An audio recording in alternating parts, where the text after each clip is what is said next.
Hey guys, welcome back to the channel. This is story about what if Naruto becomes master of healing chakra part 1. Before I start, please do support for more amazing content and comments for part 2. Do consider to subscribe my channel and share my video to your friends and check out the description as well. Let's start the video. So you see, Hokage-sama, the patient had an issue in which his kidneys were completely burnt by internal chakra use.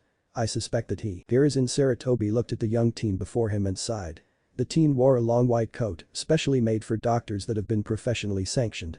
Underneath that was a simple, silky white shirt, a Chunin vest over that and straight black pants. Naruto-kun. He spoke but to no avail as the teen continued rambling. Overdid his training again. But the idiots working down at the thought he had an underlying condition because the patient would not wake up. So, my suggestion is, the boy continued in a drawling voice, and the third Hokage twitched in annoyance. He hated when the boy would get this way, seemed to space out when giving long reports. Naruto-kun. He spoke a bit higher. The boy finally snapped his head a bit. To fire the entire crew, he finished lamely and grinned. Sorry about that, Hokage-sama. Hiruzen just nodded, no matter. However, I do not have power over what goes on at the hospital and its internal affairs. You should go over this with the head of the medic corps, your master, am I correct? Naruto sighed. Rin-sensei is very close with all of her employees, even the most incompetent ones. She won't fire anyone. He replied dejectedly. I don't have time for such trivial manners, Hokage-sama. If the cannot handle even the simplest of assignments, how will I ever handle all of my affairs? What affairs, you lazy boy? The old man thought to himself quietly. In this current generation, Uzumaki Naruto was perhaps one of the greatest medical minds to have ever graduated from the corps. Ever since that fateful day many years ago, when he had broken through boundaries and had graduated from the regular ninja academy at the age of 8, then advanced through the medical corps at a similar rate, taking a mere 3 years. That had been 4 years ago in itself. So here and now stood a young, certified diagnostician whom was only 14 years old, nearing 15, and already held one of the highest paying jobs they had to offer in Konoha. One would think of the boy as a crazy workaholic. Hiruzen could not help but feel that it was the exact opposite according to his own personal observations over the years. The fact of the matter was, he worked very few cases a week and thus had all the time in the world to get anything he wished completed. And here, he was now complaining about not getting enough time to himself. Naruto-kun, I cannot fire anyone. The old man said, and the boy before him seemed displeased. My boy, what are the affairs that you must get done? Why not simply hire some genin team to get it done for you? The blonde sneered, as if I would trust a bunch of wet behind the ear genins with my affairs. Then how about Chunin? They wouldn't understand my craft, Hokage-sama. He replied easily, I'm afraid that my reason for visit is complete, I'll see you another day. You have no affairs. The Hokage said boldly, making the blonde sputter for a split second. Oh, of course I do. Naruto replied, I'm afraid I must leave now. He tried to go for the door, had it not closed right in his face. The old man sighed, sit down, Naruto-kun. The teen complied and watched as the Hokage pulled out an immense file, almost filling out a part of the desk, and placed it in front of him. No, he muttered, recognizing those papers. Yes, Hiruzen said in the same tone, and pulled out the topmost paper. A summary of hours registered in the walk-in clinic, something all medics need to do every year as a standard requirement of employment. He started, Uzumaki Naruto. Hours registered this year. 0. Hours registered overall.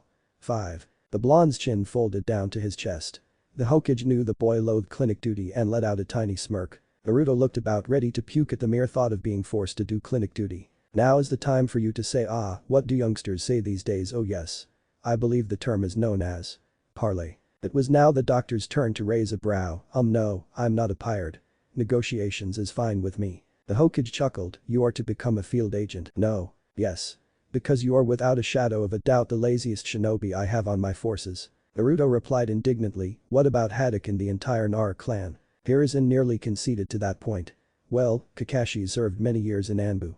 He was also a part of the Third War, and the Nara clan are excellent providers of medical herbs and other stuff. Oh, excuse them for doing their jobs. The blonde muttered to himself, I work from 9 to 5 every day. I solve all the cases that are brought to me with the utmost efficiency. Yes, all 2 of them a week. Sarutobi deadpanned. And the last time you had a clinic patient, you sent them home crying. And cured. Naruto finished. Why a field agent? Why not just make me a specialized Anbu healer or whatever job you can come up with? Sarutobi pulled out another file, the last mission you had was 3 months ago.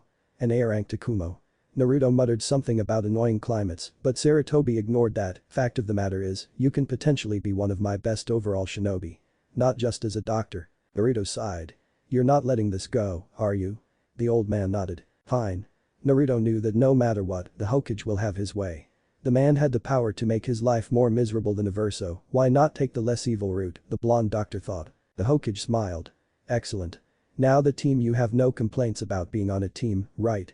The blonde shook his head, knowing how important it was to have a team. As long as they're competent, he muttered in a low tone. Right? You see, he was cut off by the door suddenly being broken into, revealing a young woman who had a note in her arms. Hokage-sama. It's from Kakashi's team. The old man frowned and read the coded note. He then smiled. Naruto did not like that smile one bit. I have a mission for you already, Naruto-kun. How about that? It must be fate. You're starting to sound like this one really annoying Hyuga I know. The blonde deadpanned. It seems Kakashi has called for backup. His team ran into the demon brothers on their way to Wave. They are Chunin leveled mist shinobi and are known associates to Mamachi's Abusa, demon of the bloody mist. Naruto waited for him to go, so he did. The mission was to escort a bridge builder and oversee his safety until his bridge is completed. Kakashi has his genin team with him. I want you to back them up, seeing as how there are no medic nins on his squad. Very well. Can I do this one solo? I'm afraid so. The team I had in mind for you are not on the clock yet, and every other squad I can send are not quite as formidable as you. Naruto nodded. So, I'm to head to Wave then. The Hokage nodded and threw the mission briefing to him. Good luck. Naruto sighed. By your leave. Hiruzen nodded, allowing the doctor to leave. Now alone, the Hokage smiled and laughed happily. The future is looking bright. Now all of that potential isn't being wasted inside of his humongous office. Baruno Sakura was not having a good day, let alone an entire week. She had graduated from the Academy of Shinobi not too long ago, a few months actually from this day to be exact. At that point, she was proud to be serving her village, and her parents were proud of her for being the first shinobi of their family. After weeks upon weeks of doing useless D-ranked missions, their class clown named Inyazuka Kabao just happened to be on her team, managed to convince the Hokage to give them a C-ranked mission. At first, it was all smiles when the thought of surpassing her rival Ino, who was on another squad, by completing a higher class of mission came to mind. But now, Sakura found that she was terrified of the coming future. Only a day ago, her squad leader, Hada Kakashi, had engaged and defeated another Jounin who had come to strike at the bridge builder, but not without consequence. After the fight, he had fallen as well, and it was now up to the genin to decide how to run the show until Kakashi woke up. She sighed, her team was clearly not ready for this step yet. The pink-haired girl snapped out of her thoughts when she heard a knock on the door. She stood and carelessly walked over to answer it. As she opened the door, Sakura was met with a young teen, not much older looking than herself honestly, and was wearing a standard Chunin vest. Hi. How can I help you? You fail. He replied in a conversational tone. Never in all my years of service, the blonde muttered to himself with a facepalm, but not silent enough for the girl to miss. Sakura was now confused. What? And who are you? 0 observation skills. Why am I not surprised, he replied, and then pointed to the leaf headband on his forehead. Clearly, I'm your backup. What the hell are the academy teaching you all these days? The young girl seemed a bit indignant but relented. Oh. I'm sorry. She then motioned for him to enter. My goodness, what the hell is the matter with you? Look, you idiot, I could have been an enemy shinobi who just happened to have a spare Konoha headband. Aren't you going to ask me some sort of question to verify that I'm your real reinforcements? The doctor asked, annoyed. The pink-haired girl seemed bemused, so Naruto sighed. He decided to be merciful just this one time. Whatever. Just let this be a lesson for the future. Oh, and none of you bothered to set up any sort of perimeter defense. So overall, this team of genin absolutely sucks so far. And with that, he pushed the girl out of the way and walked in. She began to grow red in the face, whether it was embarrassment or anger, he did not care to identify. Now where's that idiot Jounin of yours? He's upstairs. She replied timidly. Now it was clear on her face, the embarrassment from being criticized by someone wearing a fancy green vest. He rolled his eyes, of course. Walking calmly up the stairs, he heard a voice from behind him. Who is he? And what is he doing here? Naruto replied without looking back. Again. 0 observation skill. See, pity Kakashi for having such an incompetent team. He did not turn back to see the boy nearly attack him, but was held back by another person. That's a Chunin. It was another male voice. Ignoring the genin, Naruto entered through the room that he could see Kakashi in as the door was wide open. He surveyed the unconscious man before kneeling down next to his side. You idiot. He positioned his hand above the Jounin's forehead. Just as he was about to channel chakra, a voice behind spoke up. What are you doing? She asked, alarmed. My job, duh. He replied. Shaosen no Jutsu, mystical palm. His hand lit up and turned a light green. He realized that the 3 genin were watching in earnest but only focused on healing the Jounin. After a few seconds, the silver-haired man, who was previously unconscious, woke up. He took a second to survey who was around him. "Hello, Genin," he said weakly, eye smiling. "And medic." "Oh. Naruto. Just like old times, Kakashi.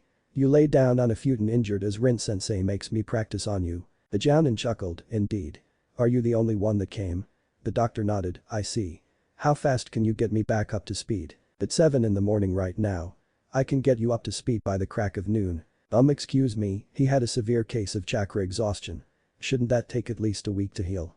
the girl asked. Naruto looked at her with a face that clearly said shut up. "Well then, the real medic here seems to have spoken. She thinks that you should stay in bed for a week, Kakashi-san." "Who am I, the amateur doctor, to protest?" The sheer amount of sarcasm in his voice shut the girl up. "Severe case." He mocked repeated, "Don't make me laugh, none of you have ever seen a severe case of chakra exhaustion before in your life." "My diagnosis is," Kakashi got his ass kicked but won the fight using about 90% of his chakra. Thus, he collapsed from fatigue with some only mere fatigue, with some and needed a real medic to just patch up his minor internal and external injuries. 10% of chakra is plentiful, enough to keep you alive, just as long as you don't push it below 2.77%, which is the standard case of severe chakra exhaustion, as you say, pink one. Kakashi here is just lazy." They all looked at him in awe, but he paid no mind to it. "No matter.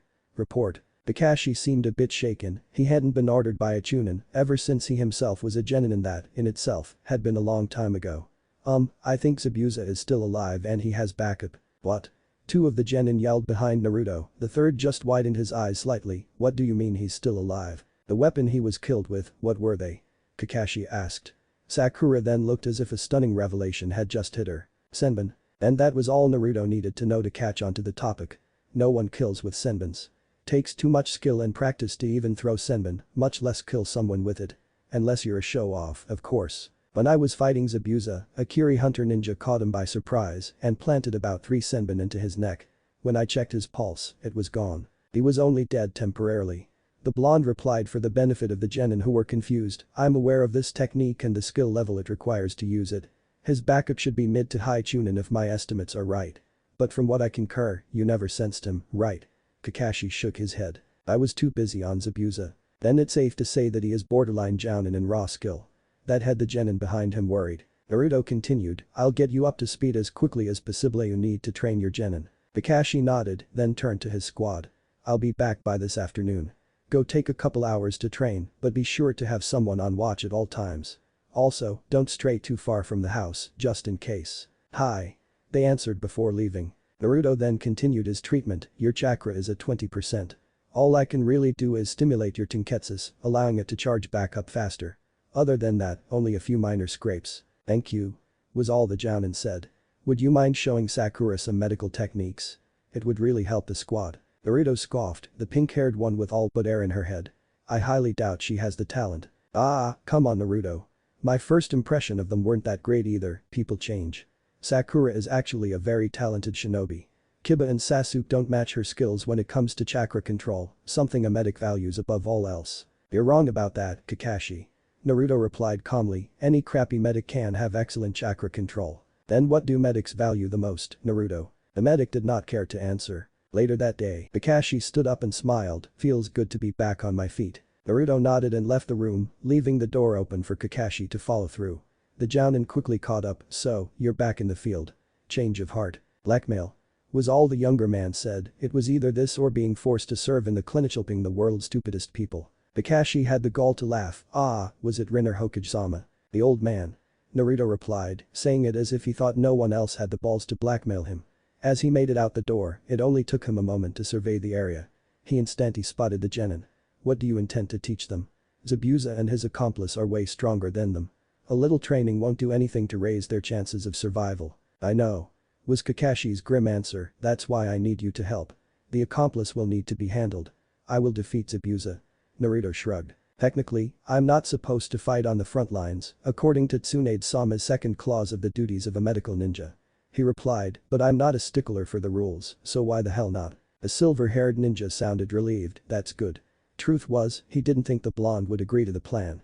He had never liked fighting during his training back then. "Again, what will you teach them?" Kakashi I smiled, "I think it's a good time to teach them the tree climbing exercise." And it was in that moment did Naruto pause. He seemed to be in deep thought for a moment before turning his gaze to the Jounin. Kakashi. Yes. You suck. But the Genin. So what do you think of that new guy? Kiba asked. He doesn't seem too tough. I bet me and Akamaru could take him. Uchiha Sasuke, the third Genin of the trio, scoffed. Idiot. He wears a Chunin vest for a reason. He's kind of mean. Sakura said timidly, the first thing he said when I opened the door was, you filey mean, we were never given proper instruction, and well, Kakashi. Sakura. The raven-haired boy cut her off, shut up. They're coming. Hello my Genin. The Jounin said in a cheerful tone, I have come to deliver some training. Naruto decided to fade into the back and watch. There wasn't much a medic was supposed to do, sure, he could help train the Genin, but it wasn't his responsibility. He had no obligations here except to heal the wounded and to contribute in order to complete the mission. He watched as the girl, Sakura if he remembered right, soaked the exercise up in a moment. Naruto mentally scoffed as he saw Kakashi give him a telling look. Whatever Kakashi. Excellent job, Sakura. Now then, why don't you keep practicing? She nodded. When does the bridge builder wish to continue his little project? Naruto asked aloud. Kakashi thought for a moment, tomorrow, I believe he said back on the boat. Naruto nodded and then closed his eyes, trying to relax. You know, maybe you should do a little training yourself, Naruto. The doctor shrugged, I'll be fine. You should be more worried about your little Genin up there. Hey. Naruto heard an indignant scream, but did not care to open his eyes to look up. What makes you think that you're better than us? Arf. I'm taller. The blonde opened his eyes and began counting off numerous factors. Smarter, faster, stronger, more charming, more experienced and more consistent than you all. Was his conversational reply, further enraging the single Genin. Fuck you. How vulgar. Naruto stretched his arms to rest behind his head, you shouldn't be offended. I've been a shinobi for quite a while now. I am accomplished, you're only at the beginning of your career. Logically, I'm a better shinobi than you. I bet we could take you on, right, Akamaru. Arf. Naruto sighed, you may believe what you want. He then began drifting off to sleep. Loud mouths are usually the easiest to beat. Usually. He mentally thought, amused. TCH. Kakashi sighed, Ma, get back to your training, Kiba. Naruto, stop provoking my Genin. Naruto grinned, you are way too soft on these kids, Kakashi. How will they ever learn if you don't give them a slice of reality every now and then? He took a pause, then continued. New Genin typically think that they are the best to ever grace the lands. But the truth is, 85% of them will die within 5 years of service. You're right. The Jounin responded, but now is not the time to scare them. The blonde didn't respond right away, like I care. And those were his last words before snoring could be heard from him. Flashback boy. Naruto, where the hell were you? You missed the team gatherings. A girl yelled out. You'll never make friends if you don't ever show up, Naruto. She stood at 5'3", far taller than the boy she was currently yelling at. Her hair was dark as the night and she had dark pupils and her clothing was a fan, the very symbol of her clan. The blonde child, who looked no older than 8, sighed and rubbed the back of his head. Heh, sorry Na-chan. I was held back by my Aunt Rin. She had to talk to me about something. What was it? The girl asked, was it really so important for you to miss nearly 3 hours of hanging out with us? My training. Apparently, she's gonna kick it into high gear. Haha, she thinks I'm better than half her employees. He smiled widely. The girl chuckled and ruffled the boy's hair, annoying him a bit, you have such a high opinion of yourself, Naruto. Well, I'm awesome, nothing I can do about it. He replied in a strictly calm voice, making her smile. Right well, better go meet up with Shin. I'll see you later Naruto. Ah, okay. See you later Na-chan. She turned around, walking at a medium pace. Naruto sighed and watched her go with a blank look in his eyes. Naruto opened his eyes, his dream had ended, to see that the Genin were down on the grass panting. How were they? Naruto yawned. Sakura burned out the fastest, followed by Kiba then Sasuke, who just recently came down himself. Kakashi said. The doctor nodded. How long have I been out? 3 hours. Standing up, he stretched out. He eyed the Genin once more with a look Kakashi could not identify and then spoke up, we should get back for dinner. The Jounin agreed and called down his Genin. Izuna's house. An old man mumbled, looking at the one ninja he definitely did not recognize. All he did know was, the blonde was a member of Konoha. I don't mean to sound rude or nothing, but who are you? Naruto finished his mouthful of food before answering, Uzumaki Naruto, certified medical ninja. Medic?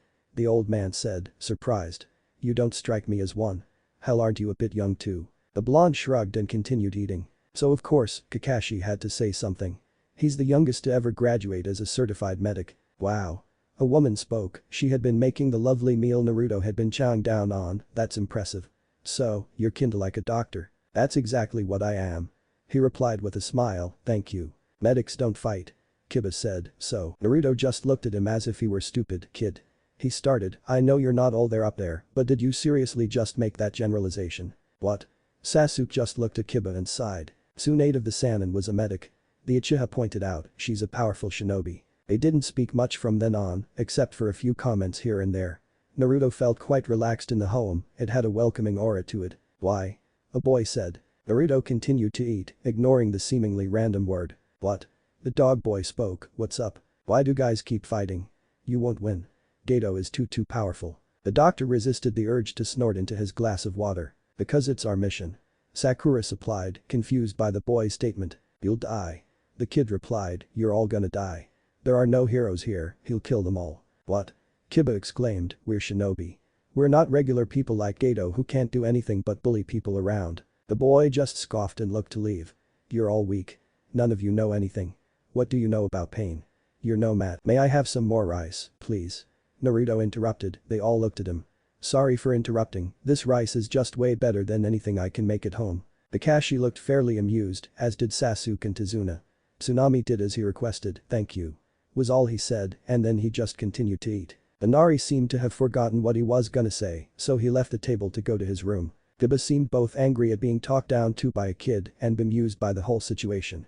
What was that all about? He muttered. Well you see. Tazuna said, it's a long story. We have all night. Kakashi said. Tazuna nodded and began. Naruto did not listen to a single word, not caring too much for the personal issues of others. The next day, where's Naruto-san? Sakura asked, looking at the lone jounin who was training them. Kakashi smiled, Naruto is currently watching over Tazuna as he continues to build his bridge. He volunteered to do the full shift today, so all of you could get as much training as possible. What a nice guy, right? Kiba scoffed, well, at least he's good for something. He didn't do anything but sleep and insult us yesterday. Sakura looked like she wanted to say something too, but she caught herself. Ma, he's like that to almost everyone. Don't take it too personally. Anyways, shouldn't you be tree climbing? Sasuke is almost at the top already. Kiba looked up from where he was at and twitched, the jounin was right. Shit. Just as Sakura was about to go start climbing the tree, Kakashi stopped her. Sakura. You won't be climbing trees today. She widened her eyes, you'll be going to the next level. Do you have a bathing suit of some sort? No sensei, I didn't think I would need one. Kakashi nodded, doesn't matter, your regular clothes will do. He took out a note, go to the bridge and hand this to Naruto. From then on, just follow his directions. She looked hesitant but nodded anyways. Kakashi smirked as he watched her leave. No free day for you, Naruto. At the bridge, that one-eyed son of a bitch.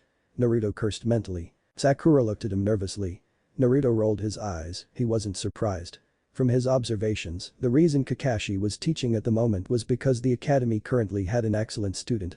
That excellent student just happened to be an Uchiha, and only one person had the qualifications to teach an Uchiha. A while back, he had taken a patient who kept raving on and on about some kid who was bound to be Rookie of the Year, who just happened to be an Uchiha. Which meant that the Uchiha on this team was the Rookie of the Year, and that meant that this girl was the highest scoring female of the academy.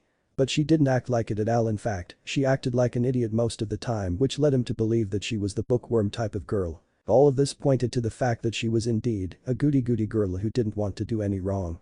That was why she was embarrassed when he criticized her and why she seemed unfamiliar with being criticized in the first place. Nope, definitely not medic material at the moment. He looked at the note again and mentally cursed again. He had been planning on slacking off today, knowing that according to Kakashi, Zabuza had been terribly hurt himself. Naruto knew just how powerful Kakashi was, and according to the details, Zabuza was estimated to be out for a week. So he knew for a fact that there was a 95% chance of absolutely nothing happening today. Good odds in his opinion. Kakashi has asked me to teach you how to walk on water. Sakura looked interested in that. He continued. I can teach you this easily, especially from here. Can you swim? She nodded. Good. Now follow me. He walked to the corner of the bridge. From here, I can overlook your training and watch over Tazuna at the same time. I will take a brief moment to explain to you how water walking works. It's not too complicated unless you're in a diet. You basically do what you did for tree walking, with the exception of having to consistently adapt to the currents of what you are standing on. She looked confused at the last part. He sighed, just do it. The more you do it, the better you will get at it. Hi. Was her only reply as she left to attempt it. Naruto was amused by her timid nature, but thought nothing of it. Well, at least Kakashi gave me a fair amount of entertainment at many things like watching a green genin try to walk on water only to fall. Meanwhile elsewhere, reinforcement, you say? Zabuza asked. He was currently bedridden and wrapped in bandages. The masked shinobi nodded. Hi, a blonde teenager, not much older than the other genin. With the exception of what I recognize as a Konohachuan invest. Zabuza paused to think for a moment. I see, gather more intel on this person. What do you believe he can do? He does not seem to be a fighting type. Haku said after a moment. Also, I noticed Haddock was up and about. Already? He used a lot of chakra in our fight. Figured he'd be out in a week. Haku nodded, having come to the same conclusion. I believe he may be a healer of sorts. A medical ninja. Zabuza nodded. Medics are tough to combat directly. He admitted, having many years of experience to back his statement. Assassinate him if you have the opportunity. Zabuza ordered before falling asleep. He did not notice his accomplice freeze up for a moment. Hi. Was all the figure said before leaving his boss to sleep. Assassination. Naruto sputtered indignantly, then turned to look back at his opponent. How in the blue hell did you get so many damn S's? He muttered in reply, this is bullshit, Sajin. You have to be cheating. You're lucky that they weren't Q's, Naruto-sama. A squeaky voice replied. In front the blonde doctor, two animals sat down in front of a relatively large board game set. Said animals were foxes, both small and generally devious-looking creatures in every sense of the word. One had a fur coat that matched the color of a shark, a sea-like blue, and the other had a fiery red color. The blue fox, Sajin, was currently smirking. The red fox, Vulpin, only shook his head. You have to be cheating, I can't believe you took advantage of me playing down Nishantha sucks. The fox laughed out loud, it was of a low volume, but it rang of mockery, you just suck at Kitsune Scramble, Naruto-sama. The medic sighed and looked back down at the board and to the letters on his turn, to hell with this. New game. Kakashi watched as his young friend interact with his personal summons, both amused and annoyed at the same time. The Jounin had assigned him to train Sakura only a day ago, something that he seemed to be neglecting at the moment. Naruto, didn't I ask you to train Sakura? Naruto ignored the older man and kept staring at the board before moving some of his pieces. Jump. He said, indicating the word he placed. Kakashi's lone visible eye twitched. Naruto. Pumped. The fox laughed. Double points. The blonde doctor then began a string of curses. Naruto. Kakashi said again, this time truly annoyed. How is Sakura? Oh, don't get your panties into a twist, Kakashi, she has already completed the exercise. Naruto cut him off, I told her to join the other two and help them out with their own chakra control issues. Kakashi sighed, why didn't you just say so? Naruto didn't answer, knowing it was a rhetorical question. The Jounin stalked away to find his genin and left the blonde alone. Naruto-sama. The second fox spoke up, his voice deep.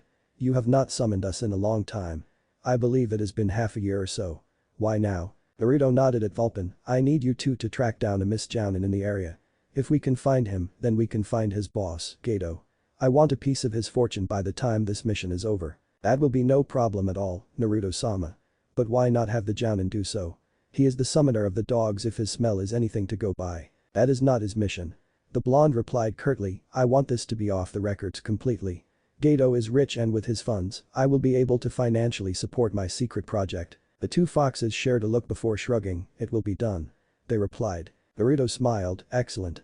Oh, and try to catch the attention of one of the important men, I want someone to interrogate. Lead them to me. He then placed down a few pieces. Victory.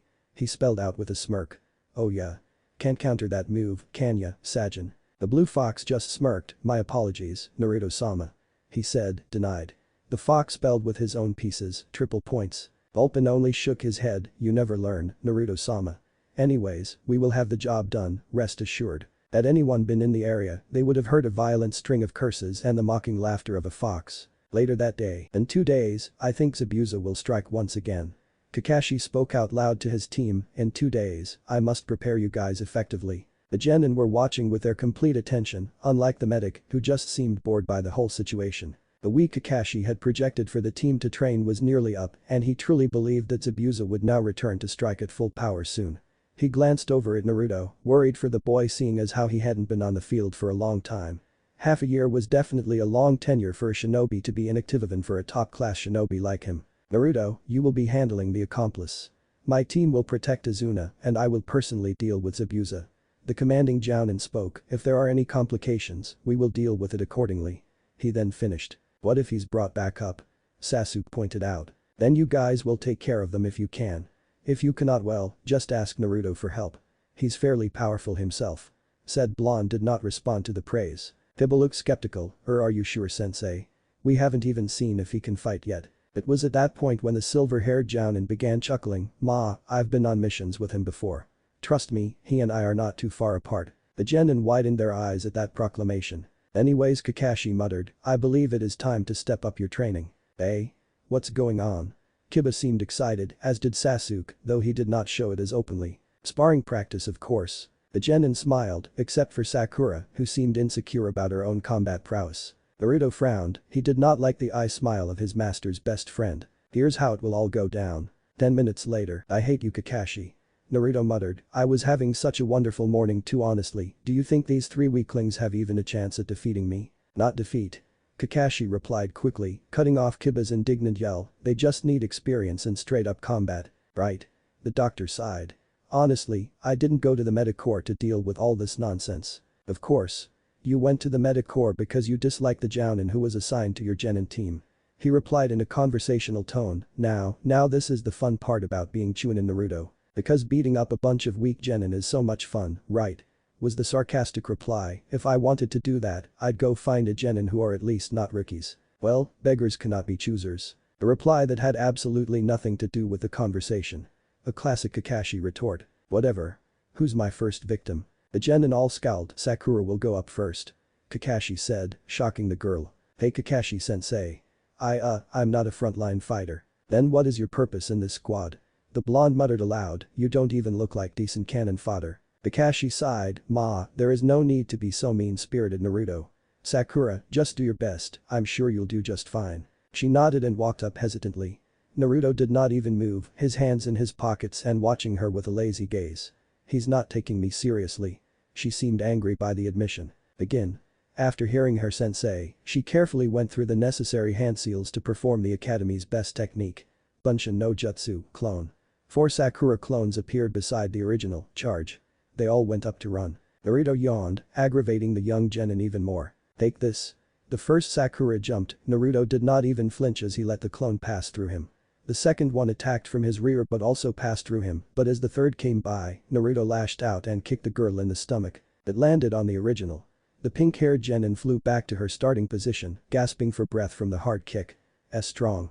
She gasped, "Too fast." "Really?" He drawled, "I was holding my speed down to typical Genin level." "I'm not done." She roared, calmly flashing through more hand seals. Naruto rolled his eyes, great more visible hand seals and useless bravado. She completed the hand seals, and Naruto suddenly felt as if he were in a different world. Rolling his eyes, he silently diffused the Jinjutsu. Sakura smiled as she successfully caught him in her Jinjutsu. Naruto smiled because he thought it was cute that she thought she caught him in her Jinjutsu. Typical Genin arrogance. Naruto thought as he watched her charge him again, only to be kicked back again. "I swear, even little baby Kono could beat you if this is the best you can do." The blonde muttered, "Oi, Kakashi, let her tag out for someone. This is pathetic." The Jounin sighed, he didn't think Sakura would have been that ineffective. Nodding, "You're done for now, Sakura." She nodded, unable to keep the shame out of her eyes. Hadn't she graduated in the top 5 of her class not too long ago? How had this boy, who looked no older than her, defeat her so easily? "Kiba," was all Kakashi got to say as the boy ran up quickly with his partner behind him. "Let's do this, Akamaru." They charged straight at him. Naruto only spared a look at Kakashi, who only sighed and shook his head before looking back to the younger Genin. He rose hand and backhanded the charging boy, knocking him back hard into a tree, knocking him out. He didn't even bother with Akamaru who seemed to only follow his master into battle. "Okay, this is not turning out the way I thought it would be." Kakashi muttered with a sweat drop, "Sasuke." The last Genin nodded and stepped forward. Naruto spared the boy a glance before narrowing his eyes. He then smiled, "Ichihaha. If you are even half as talented as your brother was when he was at your age, then I might actually have to work a bit." Sasuke narrowed his eyes but did not reply. The raven-haired boy threw a multitude of shuriken at the blonde from several different angles. Naruto moved up to avoid the majority of them and inclined his head slightly to one side to dodge the last. He then watched on as the Uchiha began moving quickly around him, hiding, trying to attack from different angles with kunai and shuriken, only for the blonde to dodge them all. This one isn't bad. At least he realized I'd destroy him up front. Too bad his brother was 1,000 times better at his age. Naruto thought to himself, "You're good. But really, why not use your Sharingan?" Kakashi sighed, he's yet to activate it. Naruto widened his eyes, "I see." He calmly plucked a stray shuriken from the air, "Hey kid. You can thank me for this later." Sasuke didn't understand what he was trying to say, so he continued his tactical assault. Clearly, the boy understood that fighting up front against a blonde was a bad idea if his speed was anything to go by. The Uchiha stopped dead in his tracks when the blonde suddenly appeared before him with slight bursts of killing intent leaking out. Naruto launched a punch and sent the boy flying towards a tree. The boy did not have the opportunity to stand as a kick was delivered to his side, launching him into an entirely new direction. Sakura and Kiba watched in awe as they watched the rookie of the year get pummeled by a boy not much older than them. Who is he? Sakura nearly yelled, he's so strong. A medical ninja. One of the best in our village. Kakashi answered lazily. Naruto is quite famous. Or rather, infamous to many other nations. Sasuke was nearly breathless as he tried to track down the blonde and continue to fight. It was getting easier to read his movements, but no matter how hard he tried, the blonde kept hitting him. The Uchiha was not one to give up however and continued to fight. The punch landed to his side. The kick landed to his temple. An elbow landed in his stomach. Sasuke knew he was taking the beating of his life at the moment, but he kept getting back up. Finally, he saw it, the trajectory of the kick the blonde was about to give him. Instead of dodging, something he didn't have the strength to do, he tried to catch it. Of course, that didn't end too well as the older boy was clearly more powerful than him. Sasuke was once again launched onto his back, hurt. Finally he heard the blonde muttered, that wasn't too bad now was it? Sasuke glared at him, not with anger but with determination. The spar's over. I'll let the dog boy come up next. You take a break, Uchiha. Sasuke grunted, I can still go. Perhaps. Naruto admitted, but sometimes, it's nice to slow down and smell the flowers. It's not every day you activate your Sharingan. The Uchiha widened his eyes and walked slowly over to the nearby river. When he saw the red in his eyes, gratitude filled him. Like I said, you can thank me later. Go ask Kakashi for tips on using those things, they will be helpful. Did you know my brother? Sasuke asked, you talk of him as if you knew him. The tone of your voice anyways. Naruto was quiet for a moment. Yes. Was all Naruto said, as a doctor, I've helped treat numerous Anbu over the years. Your brother was one of them. Sasuke didn't think that was all the blonde knew, but he didn't dig any further, too tired to do so. Anyways, when you get back, send the dog boy my way. Sasuke nodded and walked off. He was thankful that the blonde had done this for him. Naruto watched as the boy left and sighed, honestly, why did I do that? He muttered and looked onto the river, damn you Itachi. Later that day, Azuna watched the previously formidable-looking Genin team ate their dinner. The old man did not want to dwell on what could possibly tire out three super strong kids like those, but chose not to wonder. The affairs of shinobi scared him to be honest, he just didn't admit it out loud. So how was your day? Kakashi I smiled, the Genin here just had a long day of training. I hope my clone did a sufficient job at protecting you today. The old man nodded in confirmation. The bridge is almost done. Tsunami looked really happy when her father said that, just a few more days. A week at the longest. That's fantastic. He said, inciting more conversation at the table. Naruto just continued eating until he saw a flash of blue from the very corner of his eye. He looked at Kakashi and was relieved to see that the man did not seem to notice. Finishing up his meal, he smiled kindly. The meal was wonderful, Tsunami-san, thank you. He then looked at Kakashi, I'm going out for a bit. I'll be back before midnight. Kakashi rose a single brow, but then shrugged, alright. The blonde nodded and left, leaving three confused genin. Outside far from base, we found them, Naruto-sama. The fox spoke, but his voice seemed urgent. Naruto looked to his summon, what's wrong? And where is Vulpin? The fox sighed and nodded. Vulpin is currently leading the tail you asked us to lure. But it's one of the shinobi, masked one. Naruto took a moment to think before shrugging, led this shinobi to me. The fox eyed his master before nodding. It shall be done, Naruto-sama. Naruto waited patiently with a smile on his face. Aku flew after the spy with all of the speed she could muster, we've been found. Was the mantra she kept saying in her head. She could not allow anyone to find Zabuza, not in his current weakened state. She was relieved when she sensed the spy stop however, was he tired? What happened? Aku turned the corner and was confused when she saw two foxes, one smiling and the other sighing. It was an odd sight. Her sixth sense of danger was now ringing in her mind as she rolled to the floor, dodging a punch that left a huge dent on a tree. Good reflexes.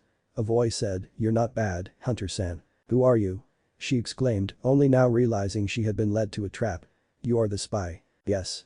The blonde said, grinning, you cannot defeat me, Hunter-san. Aku charged at high speeds and engaged him in a taijutsu exchange, only to be shocked to see the blonde keeping up with her pace for pace. I thought he was just a medic. Naruto on the other hand, was having a good time. You're fairly quick. He said in between exchanges, but I've fought stronger enemies. Ever been to Kumo? Those guys have tough shinobi. He dodged one her kicks and quickly moved behind to trap her in a full Nelson. I win. Not quite. The masked ninja said. Sensatsu Sushim, 1000 flying water needles. Naruto widened his eyes as he saw her left hand form one-handed seals. Shit. He jumped back, dodging a sudden vast of water needles. Hyoten. Ishikiri, ice release. Stone cutter. Two waves of ice suddenly launched at him. Naruto seemed surprised at this but dodged easily, and whilst in midair, he formed his own seals. Gyuden. Kazekiri, wind cutter. Like the ice, multiple blades of wind was launched at the masked opponent, forcing her to dodge quickly. Naruto then quickly appeared before his opponent and engaged into jutsu once again. Why do you insist on fighting up close? Is this the way a medic should fight? Haku said. I actually kind of like it to be honest. Naruto smiled and dodged a high kick from the woman before landing a small kick to her left side. Haku then started to feel more and more tired as the fight dragged. What's going on? She was also breathing more violently. What? You're not bad. This is a style of taijutsu that I developed personally. His voice was smug. Dokuken, the poison fist.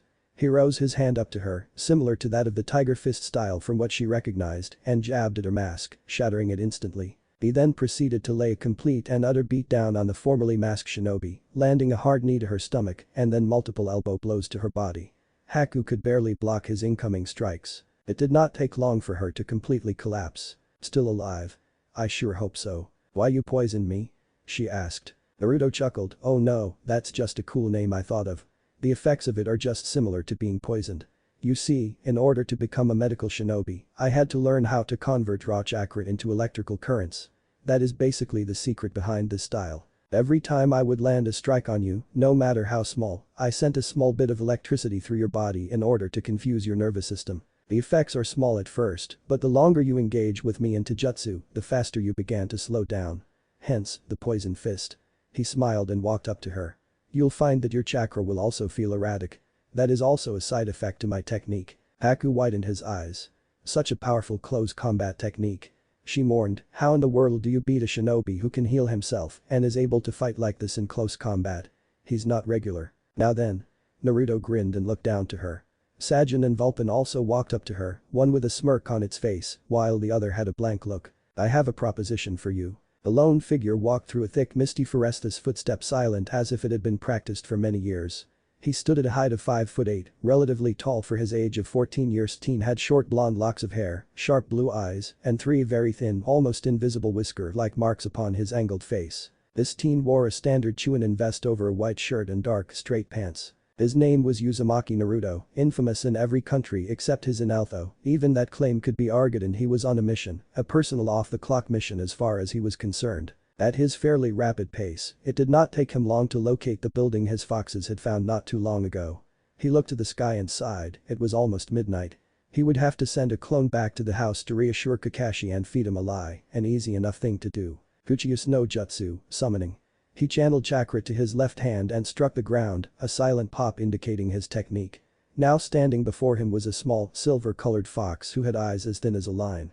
He was small and had a similar aura like the other two foxes before, except his eyes had more hints of malice within them. Jin.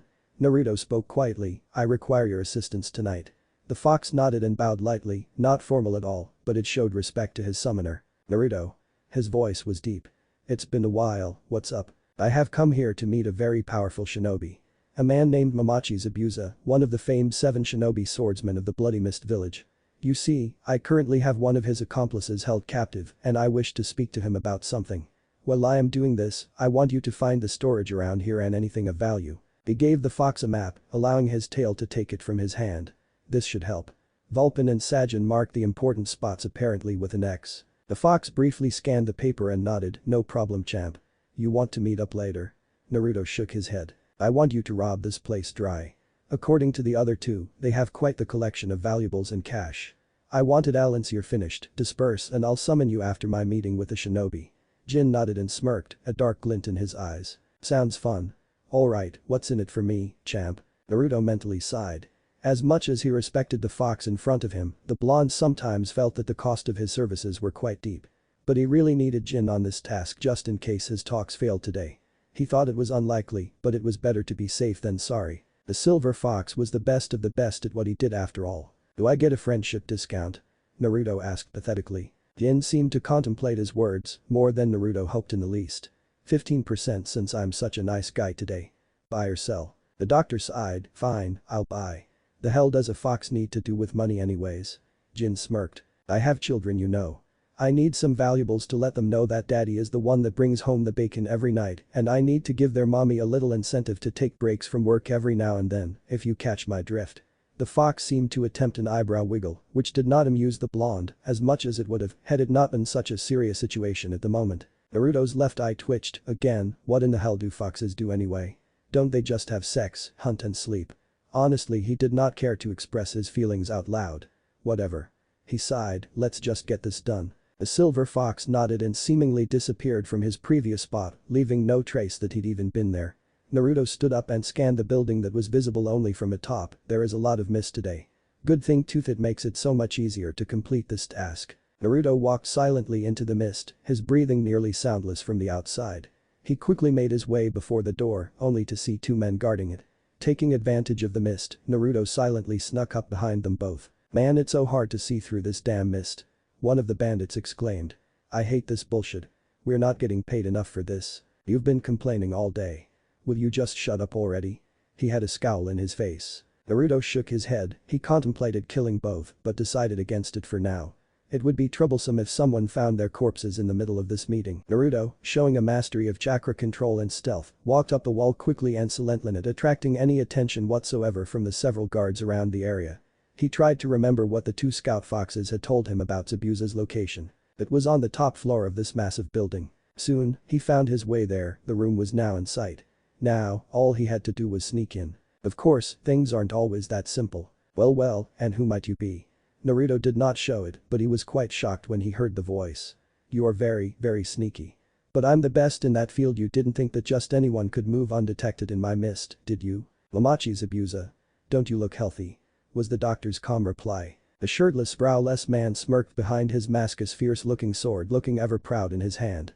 Hello Konoha Chunin. According to my sources, you are the medic nin that was sent as backup to help Kakashi's little Pee-wee squad. Now then, why are you here of all people? I figured that if they found this spot, it would be Kakashi or some other assassin, but not a medic. No, it is very rare that medics are given assassinations. Naruto smirked outwardly, who said I was here for an assassination? I have no interest in battling today, Zabuza-san. The Jounin narrowed his eyes. Oh. The blonde nodded and reached into his vest, alerting the Jounin's seemingly built-in sense of danger. I'm not arming myself, just getting something. He muttered before taking out a scroll. Opening it, he unsealed something, or rather, someone. Haku, the masked ninja he had defeated easily not too long ago, suddenly appeared from thin air, tied up and but looking fairly decent as far as being a captive goes. Taking captive of my tools now? Honestly, I'm a far more cruel man than that. Zabuza said, amused by the situation. Although I admit, this is quite underhanded for a Konoha shinobi. The blonde shrugged, I'm not most Konoha shinobi. I've come with a proposition. The Jounin rose a single brow, you want to strike a deal with me? What could you possibly offer me, Konoha Chunin? Naruto only smirked. A little bird told me of your quest to overthrow the Yonde Mizukage. Zabuza narrowed his eyes, go on. I want in. Was all he said, I will help provide for you the means of building up a military, bases and gathering allies. He said, what I want from you is the consent that you will not attack the bridge tomorrow. Kill Gato and we can share the spoils of his fortune. What do you say? The Miss Shinobi took a moment to think, his face carefully blank. Naruto was also calm. Gato is the only thing hiding me from eventually getting caught from mist hunters. Why should I do this? The doctor scoffed, you really don't see the big picture, do you? The plan is for me to take over his company and I shall redirect whatever of his fortune he has towards your little war effort. All I want is 50%. That's a little bit much for a simple doctor, don't you think? The Jounin asked mockingly, why should I do this? Why don't I just kill you now and take the entire fortune for myself? The answer is simple. You're a simple brute who only knows how to kill. Allow me to run this company from the shadows, allow me to help you win your little war. Gato is filthy rich, 50% of his fortune would allow me to retire nearly 60 years early. But that is not my goal, I have other ambitions. So you're just a greedy son of a bitch. Zabuza said bluntly. The blonde however looked mildly offended. I never knew my mother, but I'm sure she was a great woman. He replied, annoyed. By the way, you never denied being a simple brute with no knowledge of business. And you never denied being greedy. What does a kid like you know about business? The blonde smirked, in the eyes of my village, I'm just a doctor. I save lives and they praise me for it. People judge others by their actions in the public eye.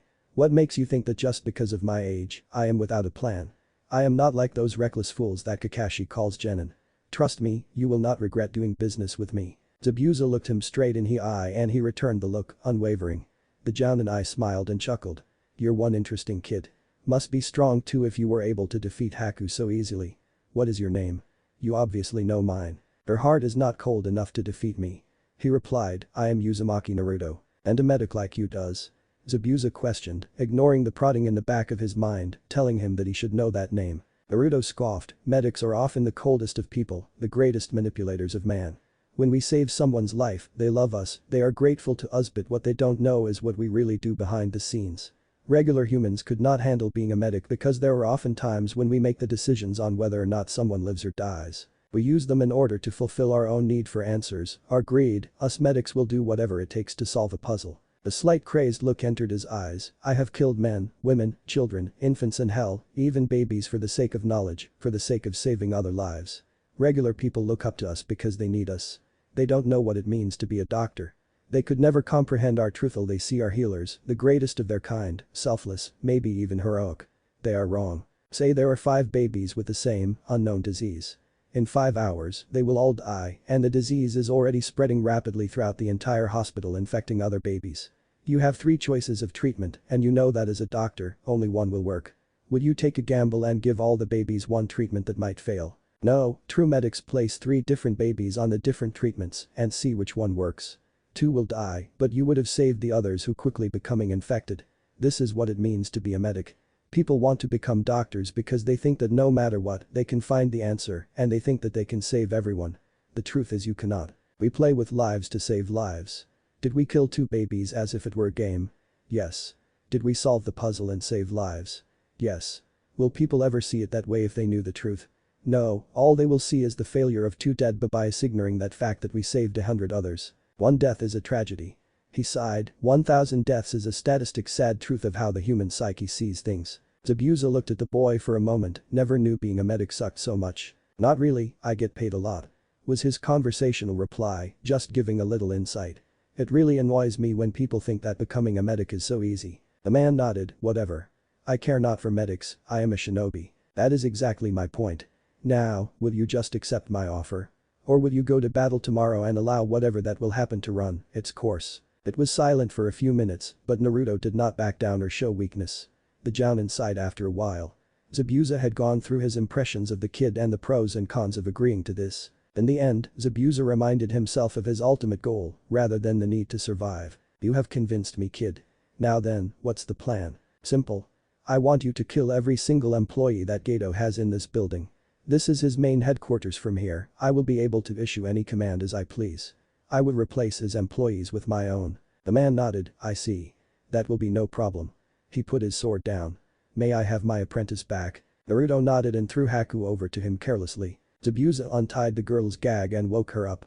Eyes widened, she seemed relieved that Zabuza was okay. Zabuza-sama. That medic, he had this insane idea, this proposition. I accepted. She was shocked by that admission. But what about the hunters? Naruto stepped in, I will send out an unknown letter to Kiri, stating that missing ninja Mamachi Zabuza is currently wandering at the borders of Kumo. That should direct them far enough away from you guys, I hope. The man nodded, it's perfect. As long as everyone here dies, we will be in the clear and nobody will ever know of this meeting. Now the deal is done. Indeed. They shook hands. I promise to deliver my end of the promise by the end of the week. You will have your army and bases, and I will have my 50% and control of this company's movements. 35 actually. He grudgingly reminded himself mentally. We have an accord, demon of the bloody mist. Good luck. The Jounin nodded and looked to his apprentice, you follow me but don't do anything. I will personally kill every single person in this building. Haku nodded shakily. Naruto watched as the two proceeded to go down to the other parts of the building. Very soon, this building would be empty and not a sound would be heard. The silent killer, Zabuza, had definitely earned his name. Uchius no Jutsu, summoning. He hit his hand to the floor like before. This time, however, from the cloudy pop revealed another one of his foxes. This one, unlike the previous 3, was a female creature. Her fur coat was a light majestic purple, and her eyes could be compared to that of a pink stone. Haim. Naruto spoke. I have a long-term assignment for you. The female fox nodded, of course Naruto-kun. By the way, it is Haim-sama. Please do not forget again. Naruto's sweat dropped, right, of course. Sorry. Anyways, I've just bought my first company and I need you to run it in my stead. The fox's eyes lit up in excitement, oh. So you've decided to become an entrepreneur then? I'm so proud of you, Naruto-kun. Instead of lazing around in the office all day like you used to, you've finally become proactive in your career. The blonde sighed and relayed to her the deal he made with Zabuza. Sounds like fun. But really, you should have haggled more out of him. She told him in a scolding tone. I didn't wish to push too hard and risk a fight him. He had the area advantage today. I took the safe route this time. He replied, besides, I got what I wanted. Right. Alright, this is gonna be so much fun, Naruto-kun. She said, what do you want to do first? Might as well end this country's suffering. Once they complete the bridge, they'll be on their way to prosperity and corruption once again. I want you to focus 50% of Gato's shipping business in order to help Momochi Zabuza achieve his goals. Trust me, this will help in the long run if I'm right. I want 20% withdrawn directly and transferred over to my personal account, make it as discreet as possible, don't worry about time, I'm patient. The last 30%, I want to keep the money flowing. Just clean the business up. As you wish, Naruto-kun. You will be keeping the 20%. 5 actually. Naruto thought, yes. It is more than enough. Alright. Henge, transformation. The purple fox transformed. Now, instead of a creature, she now had the visage of a woman with purple hair, glasses and enough jewels to paint her as a sort of sophisticated accountant. She stood at about Naruto's height and a single fox earring on her left lobe. Her eyes were still pink and she had square unframed glasses. Beto Industries is now unofficially under your command, Naruto-kun. The blonde smiled, don't you just love it when a plan comes together? Oh, and have our new employees reconstruct the area around here, it's too damn gloomy. Elsewhere, Zabuza-sama. What is it, Haku? The man grunted, slitting the throat of another bandit. Man, these guys are boring. Why did you accept his proposition? The younger shinobi asked. That boy, he's so powerful and the look in his eyes displays nothing but greed and insanity. You exaggerate too much. The elder man sighed, sometimes in life, you just have cut the deal that benefits you the most. Besides, I want the Mizukage's head on a platter. I will be there soon. With real help this time. Sometime later, a few days. Kakashi sighed in relief as he watched a bridge attach onto the second Islando, allowing this country more opportunities to trade with other neighboring Onisand, ending his team's first C-A ranked mission. It was an odd week, seeing as how he had suspected Zabuza to strike at them once again after recovering from injury. He never returned at the day he predicted. In fact, that day was the same day rumors of Gato's death had begun to spread, effectively raising the morale of Wave Country. Gato had apparently passed away, and the new ownership had promised to help Wave back up to their feet, a much-needed boost for the country. His Gen and team were relieved that they didn't have to fight the skilled assassin again, and truthfully, so was Kakashi. It had been years since he had fought an opponent of Zabuza's skill level, and no doubt, it would have all ended badly in some way. Naruto seemed calm about the entire situation, but to be fair, he had been keeping the same facial expression the entire time since he'd arrived. That one day when he went out till midnight, returning later to say that he was investigating something he heard in the village the other day, that struck Kakashi as odd, but if the blonde didn't feel the need to tell him anything, he wouldn't force his hands. Naruto probably knew that he wouldn't question him, after all, they were friends, right? Kakashi sighed, not wanting to dwell too deep in that topic. It's not like he could have forced the blonde anyways. Mission complete. Congratulations, team. Yeah. Kiba yelled, first step to greatness. Sakura just smiled and glanced over at Sasuke, who kept a passive look. But if one looked closely, they could see a happy glint in his eyes. Kakashi still couldn't help but feel that the resident medic had something to do with all of this, but just this time, the Jounin was just relieved that this disaster of a mission was complete. The bridge was named after their Team 7 King's Bridge they had dubbed in the end, much to the amusement of his Genin team. Team 7 traveled back to Konoha the next day at a regular pace. Once they got back, Naruto returned to the hospital and Kakashi reported to the Hokage. Life had seemingly returned to normal. Hospital, the blonde doctor couldn't help but feel relieved after such an annoying trip. He really did dislike the climate of just about every other village other than his own, so he spent the majority of his time walking up the stairs, thinking how lucky he was to be born in Konoha and not some crappy desert. When he arrived at his office, Naruto felt a presence from within.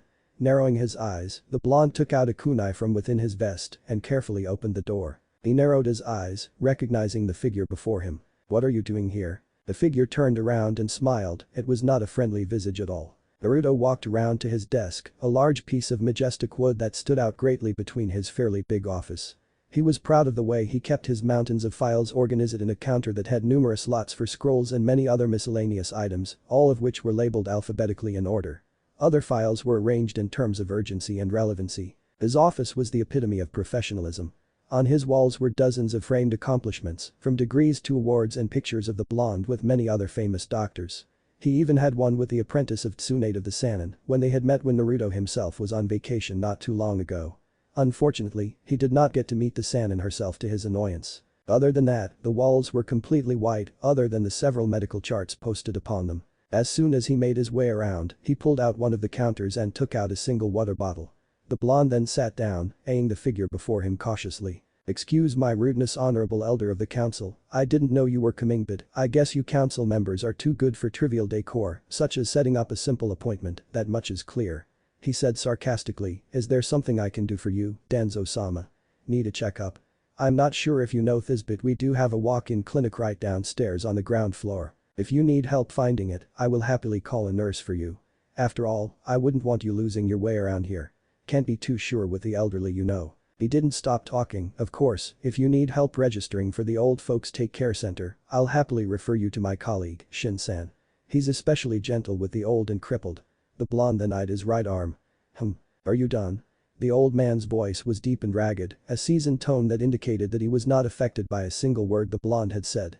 Naruto shrugged and sipped his bottle of water very loudly for seemingly no reason.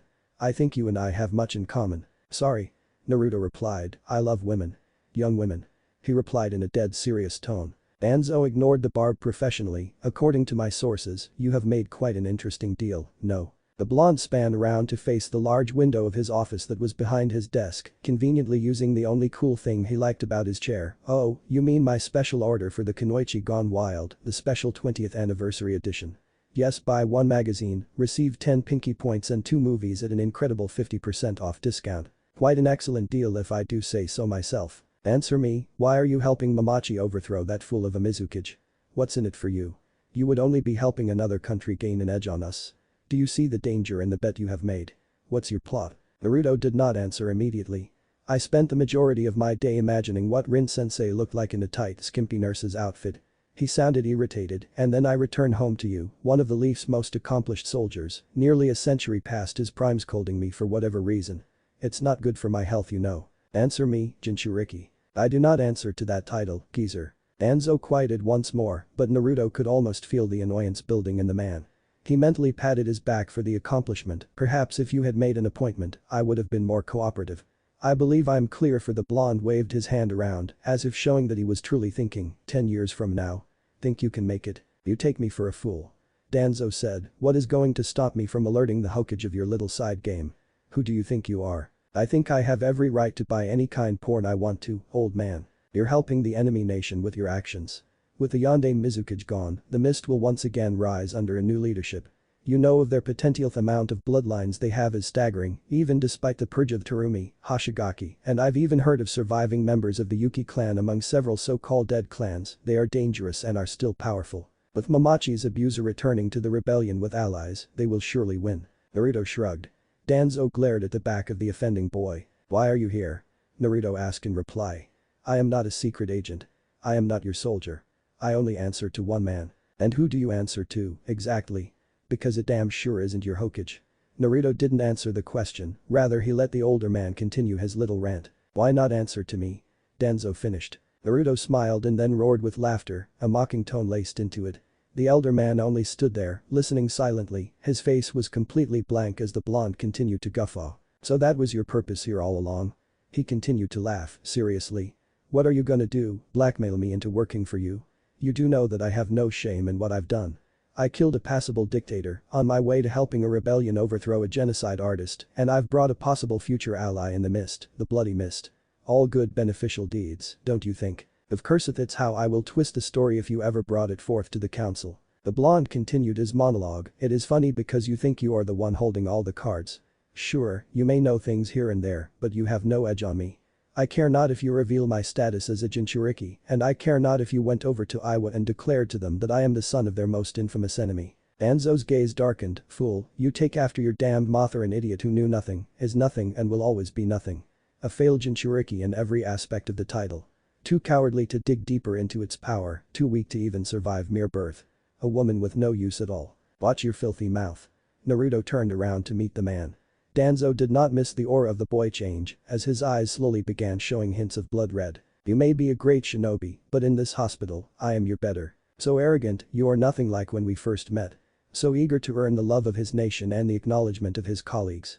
Now all I see before me is the shell of a boy that had so much talent, so much power, and for what? You are not living to the potential your father has passed on to you. My power is my own. Anzo turned around and began to walk to the door, the sounds of his footsteps erased completely from the world. You are in the big leagues now, boy. I've come to warn you of one thing. If you ever bring danger to my nation, I will have you eliminated, powerful shinobi or not. One man no, one boy's little game is not more important than an entire nation. Naruto shrugged, of course. Was his only reply. He did not hear the man leave the room, despite seeing him, a testament to his skills as a veteran shinobi. He then watched as nearly 10 seconds later, another person walked in. Naruto was annoyed that said person had no sense to knock, but he supposed the door was open anyways. Naruto-sensei. It was a girl, quite older than himself, but not quite past her 20s yet. She had brown hair and light blue eyes. Naruto only stared, his previously mediocre mood now soured by the last confrontation. She hesitated, sorry, who was that? She seemed a bit shy for some reason. Naruto couldn't imagine why she would ask that sort of question. Nobody. He put false charming grin, now then, is there anything I can help you with? She nodded rapidly, hi. Rin-sama said that if I were to ever see you here, I should send you over to her, she said promptly. Fine. Was all he said, standing up. I'll be there in a few. The Hokage's tower, how was he, Kakashi? The silver-haired man sighed quietly. He looked over to his leader, the Sandaime Hokage of Konoha, and spoke. In terms of performance. The old man nodded, I need to know how powerful he has become. Unfortunately then, I cannot tell you much. Once he arrived, no conflict truly arose, and I didn't get to see him in action. Kakashi replied. But I can safely say that he's above genin level. Sarutobi just sat there and scanned the man's face. Thank you for stating the greatest understatement of the century. Now, I'm sure you know that you're not saying everything on your mind. You may speak, I don't bite. Kakashi sighed again, this time more openly. He's hiding something. The Hokage nodded, that much is obvious. Now what do you have in mind? Kakashi began stirring, thinking. There was this one time. The day I predicted when Zabuza would return, he left during the night. Told me that he went to investigate something he heard in town or something along those lines. Came back past midnight. From then on, he was calm, never talked much, or even looked a bit worried about any coming confrontation. Naruto-kun is often very calm. Sarutobi replied easily, nothing short of an apocalypse will truly unhinge him, I believe. Kakashi nodded and then continued to say what was on his mind. He beat up my genin. Silence. That's their problem. The old man replied. Kakashi nodded again. Well, that's all I have for you. Everything else is in the official report. Sighing, very well. I will have to give him other assignments. No. The voice spoke up from the door. Walking in was a very tall man, taller than Kakashi by almost a head. His long white hair was like a lion's mane, and he wore a very unique uniform for a shinobi, bathed in red and some white. On his forehead was a metal band that had the symbol of oil. Jiraiya of the Sannin was a very carefree man, but in this meeting, it did not show on his face. Instead, he showed a very grim look, sparking the interest of the other two tenants. Jiraiya-kun. The legendary shinobi walked up before the Hokage's desk, we can't take him away. We're going to need him for what's to come. The elder man narrowed his eyes, and what is that? Jiraiya took out a scroll and placed it on the desk, unfurling it for the Hokage to read. Orochimaru is on the move. My agent has informed me that he is planning a large-scale attack on the Villagian attack that will happen around the time of the Chunin exams here. We cannot afford to lose any good shinobi, right? Naruto is the best field medic that we have active here, next to the head herself. Jiraiya said. It was a grave silence that followed. War.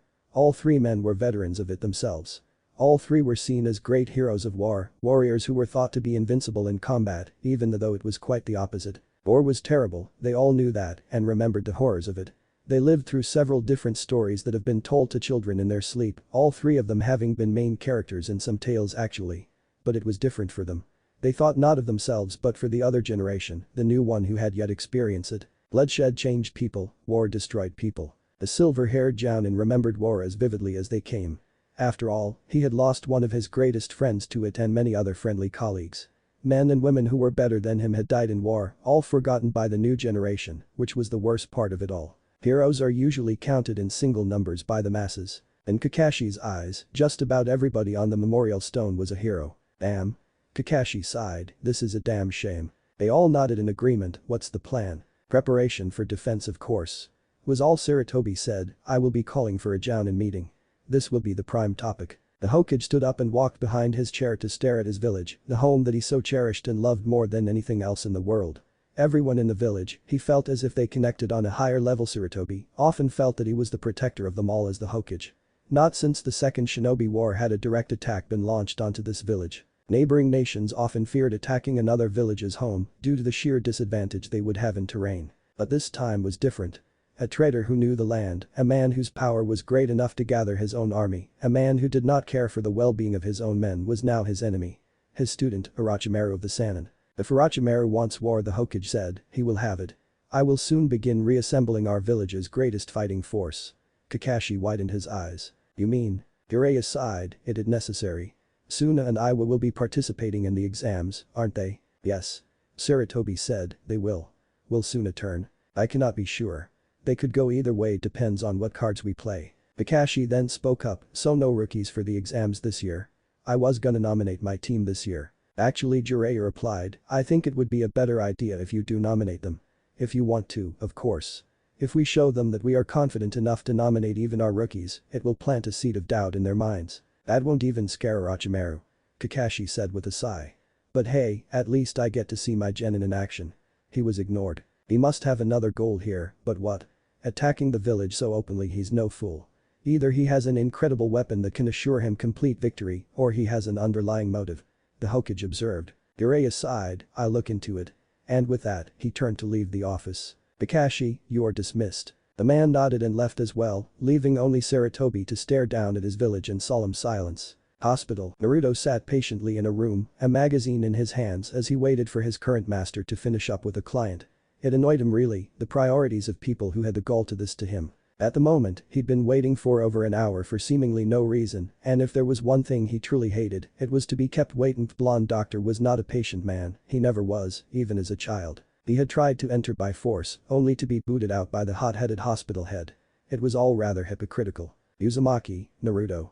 A woman called out, Rin-sama will be seeing you now. Naruto's left eye twitched in annoyance, do I look like a patient or something?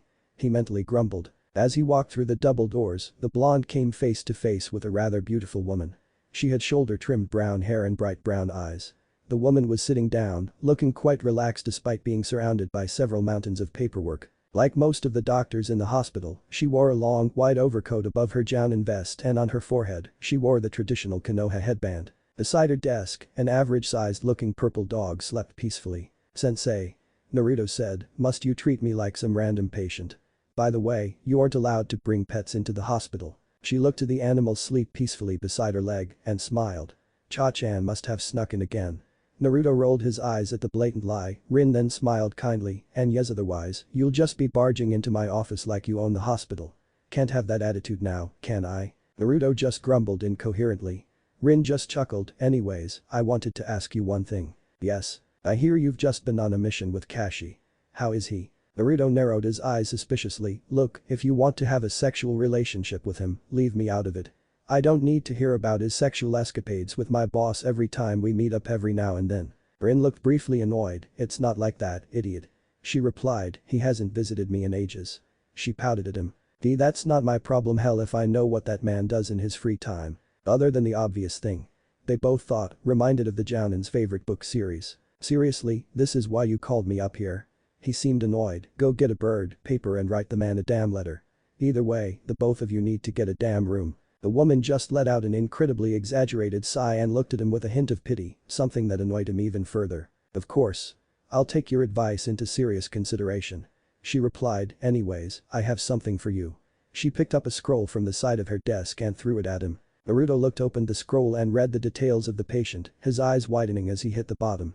What in the he continued reading the details as he kept unfurling the scroll. Unbelievable, he muttered, a smile on his face and a focus unlike anything ever before. I know.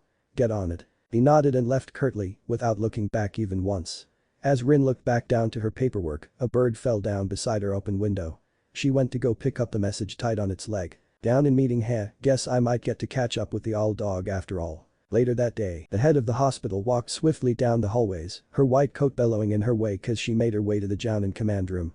The room was huge, fit for nearly 50 Jounin, which was the approximate amount they had on their current roster, excluding Anbu members. Every shinobi village had about the same numbers in their ranks, but in the end, only 50 was the average amount of Jouninth rank was not easy to attain after all. One needed years of training to make it to even Chunin, let alone Jounin. Rin soon came face to face with a closed door, quickly opening it up, she grinned as she saw several of her friends there. Nai, Jen, Asuma. Ryuhi Kurenai turned and smiled, she was a rather new Jounin that Rin had met years ago in a conference of Kunoichi. Rin. We rarely see you around nowadays. Workaholic. Genma spoke up, the exact opposite of your teammate. Shiranui Genma was a fairly seasoned veteran for all intent and purposes, his resume ranking him very high on the food chain in Konoha. As a former member of the Yondaime Hokage's personal guards, he along with a few others, were the only people in the village who knew how to perform the famous Hiraishin technique, Flying Thunder God, the move that slew hundreds of Iwa shinobi. Hey, I get out every now and then. Rin defended, where's Kashi? Asuma rose a brow and replied, really, are you seriously asking that question? And you call yourself his teammate? Rin twitched, why yes, I tend to ignore the more idiotic rumors of my teammate. Chances are, he's already here and is reading his book under a henge. If he's late, then it will only be for his genin. The suspicious look Jounin suddenly coughed, making Rin smirk. It's that one. She pointed. Asuma widened his eyes, I take what I said back. The suspicious-looking Jounin sighed and unveiled himself, revealing a silver-haired man who wore his headband like an eye patch. Rin Chian. Kakashi whined, as if he were a child who had been caught in the middle of his prank. Why do you have to ruin my fun? Rin just smirked and hushed him, quiet Kashi, or must I reveal to the entire Jounin roster your most terrible secret? Kakashi narrowed his lone eye, okay. The group sweat dropped at the childish behavior being shown by the two grown shinobi. Anyways, you haven't visited me in ages. Where have you been? She said to him in a scolding tone. Kakashi tried to escape to his book, only for it to be taken away from him by the woman. Sorry. He said, my genin suck. I've been thinking of ways I could make them better, so I've been going through books to see ways I could teach them in more effective ways. If you were having trouble with taking care of a bunch of genin, then you should have come to me. Rin replied, I've trained fine shinobi. And this was true, all of her students had all gone on to become great ninja. Her first official genin squad were now all members of the Anbu, and her latest student, well, he's Uzumaki Naruto. You copied sensei's mo, that's why. I've been trying to be original. Rin just chuckled, coming from the copy ninja, that's a laugh. And I do not copy sensei. I've changed things here and there. Just as they were about to continue, the door opened up, revealing the Hokage and his advisors, along with another man who many recognize as Shimura Danzo, one of the more decorated soldiers in Konoha. Turning her attention, she went on to listen to the Hokage intent on listening to what he wished to say. Sarutobi walked up to the front of the shinobi and stared them all down, I wish to waste no time today. Kaharu, would you please get on with the introduction? The old woman, another member of the Council of Shinobi, nodded. Of course. I'm sure most of you think you know why you're all here. Many of the shinobi nodded, many thinking along the lines of the Chunin exams. Kakashi seemed downcast, something that worried his teammate beside him. But Chunin exams, we have another issue that comes. Homura, the Sandaime's other advisor spoke, on the horizon, the traitor Orochimaru has been building an army, according to reliable sources. It caused multiple gasps, especially amongst the rookie Jounin. Rin seemed calm, but as she looked to her friends, she saw Asuma sigh, Genma shake his head and Kurenai widen her eyes, seemingly contemplating the news altogether. And according to Jiraiya's information, Sarutobi showed them the scroll said man bad brought, he is planning to strike during the third stage of the Chunin exams when we plan to invite the other cage to watch the tournament we usually have. There was slight whispering in the room. This did not bother the Hokage at all. The warning of war often caused panic even in the greatest shinobi after all. We must prepare accordingly. Danzo spoke up, what is your plan? There are various angles we can plan from. I wish to consult our chief strategist. He nodded towards Nara Shikaku, I've told Shikaku-sen about this earlier. You may speak. Nara Shikaku was definitely not what many people would see as chief strategist material. On the outside, he seemed very lazy and unmotivated to do any work, but what most people didn't know was the sharp mind he held. The Nara clan was famous for their usage of shadow techniques, but Shikaku was especially known for his keen intellect. He wore a Jounin vest and long black pants, the standard attire. Thank you, Hokage-sama. His usual lazy voice had a hardened tone, commanding the audience's attention. I believe it is best that we plan an immediate counter-attack in conjunction with a preemptive attack.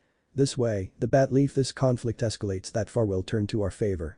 As long as we command the tempo of battle, we will win. Danzo backed him up, my thoughts exactly. As well, I think Orochimaru has another purpose here. What is it? I cannot know for sure, so I have asked Jiraiya to update me on that front, so I wish for you all to keep a watch out for suspicious activity. I also ask you all to prepare accordingly. Sarutobi said, Rin-san, how is the current state of the hospital and the medical ninja corps? We are prepared for any type of conflict, sir. As long as we are able to evacuate the wards before any battle begins, then all of the medic nin under my command will be free to back up the fighting force without setback. She replied curtly. Sarutobi nodded before looking towards the group once again. There is one last announcement I would like to make. He said and the shinobi listened on. This must not be mentioned to any Chunin, Genin below. Sarutobi started, as of today, I will be reforming the X-Anbu division, Lotus. That caused several widening of the eyes throughout the veteran shinobi. Seriously? Genma asked, damn I guess it's all or nothing. That will be all. He said, certain members of you will be receiving notes of recruitment. The Anbu are currently being briefed by their commander on this Lotus will return. We will follow up this meeting soon with another update. So I ask you all to please, prepare yourselves for the worst. Genin need not know yet, but train them with vigor. The Jounin then began to file out. Rin grabbed Kakashi and walked out quickly, her eyes ablazed. War was just weeks away after all. Hospital, tell me Naruto smiled widely as he sat down, his eyes completely focused on the person before him. I just want to know. Said figure looked quite terrified after all, the doctor that was attending her was smiling like a creep. His eyes had a look in them that were quite unfamiliar. Really, I have to know. How do you do it? Naruto said, eyeing the girl in front. She had red hair and an unknown headband on her forehead well, according to him anyways. If she had stood, Naruto estimated that the girl would have been shorter than him by maybe 4 inches. I don't know. She had been found outside the village and brought here, seemingly injured. When the doctors found her, she had numerous bite marks on her left arm, something that alarmed the doctors at first when they couldn't cure it. Further testing showed that her arm was a source of a special chakra, a chakra they had never seen before. All the testing doctors knew was the effect of this chakra as they extracted it, they had found great healing properties. Powerful healing properties. How? This ability has been lost for years.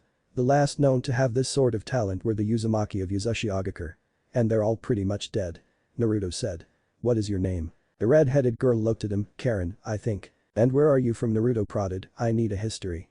If you want me to heal these marks, I will need it. She didn't answer for a while, but finally sighed, I don't know. Naruto just stared. And then he smiled, a weird glint in his eyes now. Whether it was passion or insanity, the girl could not identify it. This is interesting. Rin sighed as she took another sip of her favorite after-work drink, a nice swig of warm sake. At the moment, she sat at a rather tame shinobi exclusive bar, the barkeeper being an ex-shinobi himself who retired after the Second Shinobi War. She was grateful for being able to retreat here after a long tiring day at work, and sometimes, the barkeeper would listen to her day's troubles. That was not necessary today however, now that she was able to be with her few friends. Kakashi sat next to her right, also taking drinks every now and then and for once, not bringing out his book to annoy people with. Kurenai and Asuma sat side by side, something that amused Rin to no end. The two were quite an intimate pair, and that was a fairly interesting. She always enjoyed watching her friends banter with one another, it was cute in her opinion. The veteran medic had a funny feeling that their relationship would escalate soon, but not too early though. She couldn't wait until she was able to officially tease them about being too intimate. Genma, another one of her friends who sat at their little table, spoke up. Word on the street is, the rookies are pretty good this year. He said, any of you putting them into the exams? Kurenai, Asuma and Kakashi shared a brief look, possibly.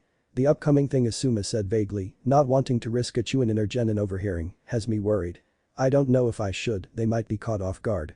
I was going to though. Jiraiya-sama told me that perhaps, it was a better idea if we did elect them in. Of course, he said to only do so if we believed that they were Readium sending in my squad. They'll have trouble, but overall, they should pass the test. Kurenai cringed, I'm not so sure about my kids. They are talented but very undisciplined. I do not think they can make it very far if I entered them at this stage. Hinata needs more confidence, Shino is not able to communicate that well with the team, and Yakumo she trailed off, a deep frown on her face, she isn't getting along very well with her teammates. What happened? Rin spoke up, a team that doesn't work well together isn't a team at all. She lost control of her powers again. The red-eyed woman said, Yakumo has Genjutsu powers unlike anything I've ever seen before. The ability to make some of her illusions into a reality is something we all want, but it's a power that is far from her current control. When she tried to cast a regular Genjutsu, making Shino think he was on fire, but then her powers took over, it did not end well for either of them. They all nodded, so the Aburum got burned to a crisp then. Genma said, must have been a sad day for his mental status. He was stuck in the hospital for a week with terrible burn injuries, so he thinks. His entire colony of bugs were eliminated in a flash according to the Genjutsu's power. The woman confirmed, bad day. A power like that is hard to control and is fairly hard to counter. Kakashi said, self-control is a difficult practice when you have an evil entity in your body. From official records, the Ido of the Kurama clan is said to be a very manipulative monster. Ido? Genma asked, I've heard about it and how it's involved with the Kurama clan. Not sure what it is though. Basically an evil, uncontrollable part of her Mindenly once in a generation. Will any Kurama ever see the evil of it though? Everyone has one. Yakumo's is just more sentient and Demonico had to get Uraya-sama to seal the damn thing to get it under control so she could even live. Rin then smiled, catching Kurenai off guard. I can ask Naruto to help train her if you want. I cannot think of anyone else that can help her tame an inner evil. Kurenai looked a bit hopeful at that, but her hope was halted when Kakashi sighed. Naruto doesn't have the patience nor discipline to help someone do that. If you haven't already noticed, he hates wasting his time with things he doesn't care about. Maybe you're right, but I'll ask him anyway. She replied, not wanting to let her friend down. I'll ask him when he's done with his current case. Damn kid's been locked up in the hospital for days, ever since I gave him his new assignment. Anyways, how about your kids, Asuma? Genma said. Kakashi seemed confident in his little troopers. Any insight on the next generation Inoshika Rio? I heard they were pretty good back in the academy, well, except the Nara. Lazy. Was all Asuma said, talented but unmotivated and lazy, kind of like Kurenai's kids. Shikamaru is actually pretty brilliant for the runner-up. Dead last kid's IQ is literally through the roof. Ino has potential but spends so much time fawning over the Uchiha and Choji. Well, he's on the same boat as Shikamaru minus the super IQ part. Other than that, they are very, very talented in short bursts. Man, Rin muttered, it must suck to train kids like that. All of my genin were all high energy, knew how to put work day in and day out.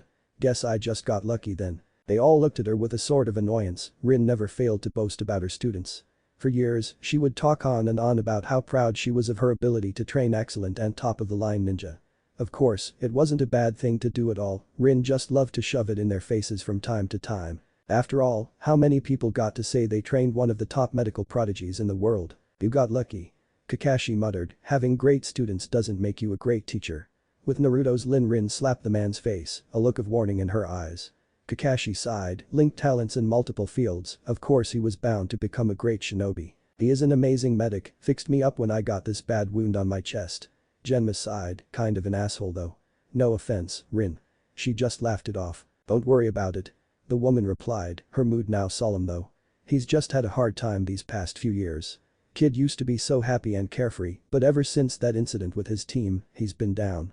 We all go through it, but a kid with his kind of passion and commitment, he takes it harder than anyone else. Not to mention the stress of being a medic nin. He used to work a lot more than he does now, though that's probably why he transferred to the diagnostics division. Good pay, low work and a lot of time to do nothing. Where was he before? Kurenai asked. Rin took another sip of sake before speaking. He was the ace of the medic nin combat division, the top guy, and if he were older with more experience, kid would have been the head of the branch. But you know, not many people would have wanted to take orders from an 11-year-old. They were all a bit surprised by the admission. Naruto was a great medic nin. He had a silver tongue, always able to manipulate patients and enemies into telling him what we needed to know. Not to mention, he always had phenomenal combat abilities. Ever fought him up close? I suggest you don't unless you're a taijutsu specialist. Why? Asuma asked, irked that such a young kid could be so powerful. Medics usually keep their distance in a fight. Well, like you Asuma, his affinity is wind. That surprised the Jounin. He developed a taijutsu that only medics of his caliber could truly master. His form, however, is based off one of the bases of Silat or whatever he called it. She waved that part off, her knowledge of taijutsu quite limited to Guy's crazed passionate lectures of said subject. So what does it do? Genma asked, does it hurt? Rin just smiled mysteriously, eventually, yeah. His close-quarter fighting style will eventually destroy you if you aren't careful. Eventually gave up trying to spar with him up close and personal. He can also battle from a distance with a multitude of wind ninjutsu. The kid is not an average shinobi, that's all I can tell you. Sounds tough. Asuma said, maybe I'll ask for a spar. Kakashi just shook his head, like I said before, he doesn't like to waste his time anymore. Had you asked maybe 3 or 4 years ago, you might have gotten an enthusiastic yes and maybe a chance to beat him. The bearded Jounin twitched. Hey, I'm pretty experienced. Kakashi just waved his hand back and forth and chuckled, his eyes closed, indicating he was just joking. But really, he's tough. If he keeps getting better at this pace, he could be Hokage in only half a decade. Rin finished. So Kurenai continued, what happened to him that made him an asshole, as Genma kindly put it. Kakashi and Rin sighed, sharing a look. It's not our story to tell. Rin said, don't worry about it. The past is in the past and he'll recover from it one day. Anyways, let's move on to another subject. Hopefully one more cheerful, right? Asuma said, I'm entering my kids in the exam so yeah. Making bets here and now. They all sweat dropped, didn't you just say that you weren't confident in them? And did you just make that decision on a whim? Kurenai asked. Of course not. I just said they're lazy. Doesn't mean that I wasn't going to let them miss the chance to become Chunin. Wording my dear, wording. I'm entering my kids so yeah, I'm taking that bet. Kakashi said, you're going down, you know. Kurenai sighed, I'll have to take a rain check. I'm going to need a few days to evaluate my students before making a decision. Rin just smirked, well, hello my youthful friends. They all shut up in that moment, almost afraid to turn around to see the man behind them. Rin finally gathered up the courage only to be blinded by green and the light shining from the man's smiling visage. Hey guy. Rin said cheerfully, how are you? Why, I am doing great Rin-chan. The powers of youth has ignited my very soul today, but alas, my team has just returned from a long C rank, so we cannot return to training today. I pity his genin. Kakashi thought to himself. Oh, are you entering them in the Chunin exams this year, guy? The man smiled brightly, so bright that it nearly lit up the bar. Yes. I held them out last year, but I believe they are now ready for the challenge as of now. Really? Asuma uttered out, how about a little bet? I think my genin could take on yours. Rin stood up from her seat and put her hand on the bearded Jounin's forehead. Everyone watched with bewilderment as her hands glowed green. He's not drunk so why is he so stupid? She muttered, causing the man to twitch. Hey, they're talented. I believe in them. Asuma defended. Rin rolled her eyes. Ai's team is powerful and experienced for their age. They would annihilate any of their opponents. Rin said, looking at Guy. You've trained them well. Haven't seen any of your kids in the hospital in a while, so I suppose they've been well. They have. Thank you for your concern Rin-chan. Lee has missed your care. He replied, perhaps you could come by and visit them. Tenten has admired you for a long time. Rin waved him off, sorry Guy, we're gonna get busy soon. She frowned, you weren't here for the meeting the other day. I know. His usual enthused voice now toned down, I was told once I reported to Hokage-sama. I think almost every Jounin knows now. Will you be alerting Naruto-kun? She shook her head. Even if I could, it's not like he'd care. As far as he's concerned, it'll only be another troublesome thing to worry about and I don't want to put any more on his plate. Guy frowned. You should tell him just in case. He's a fine shinobi. It's better if he's properly prepared. Kakashi then spoke up quietly, the Chunin and Genin will be alerted in time. After our preparations are set we cannot afford to lose the element of surprise. He's right. Genma followed up, besides, if Naruto is as good as you all claim, he'll figure it out anyways. They all shrugged, anyways. Kurenai sighed, having long been removed from the conversation. I'm tired. You joining us? Indeed. Guy's enthusiasm returned, let us have a youthful time. Kakashi grumbled to himself and then took out his book. He liked Guy, but the man could seriously be such an annoyance at times not to mention, he kept flirting with Rin. It was very disturbing. Hospital, Naruto-sama. A little blue fox spoke, climbing into the window of the high office. You've returned already, Sajin. What do you have for me? And where is Vulpin? Naruto grinned as he looked up from his research papers. The boy had an entire different look than before. The fox noticed and called him out on it with a grin.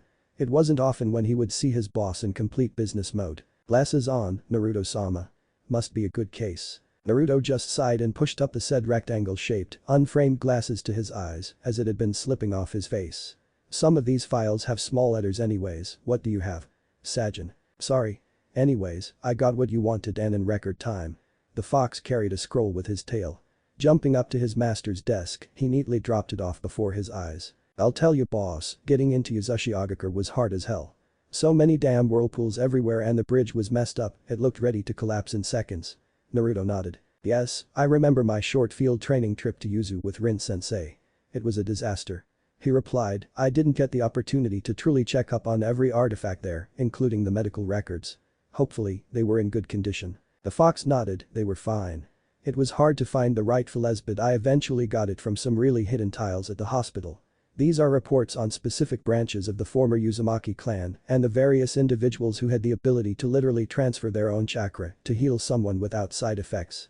Even back then, it was rare. That's the weird thing. Naruto muttered, the without side effects line you said if that was the case, then why does Karen have bite marks on her arms? Why does it have to hurt her in order for this transfer of energy?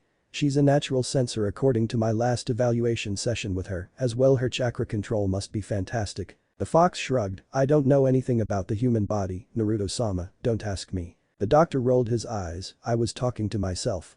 Anyways, you didn't answer my other question, where is Vulpin?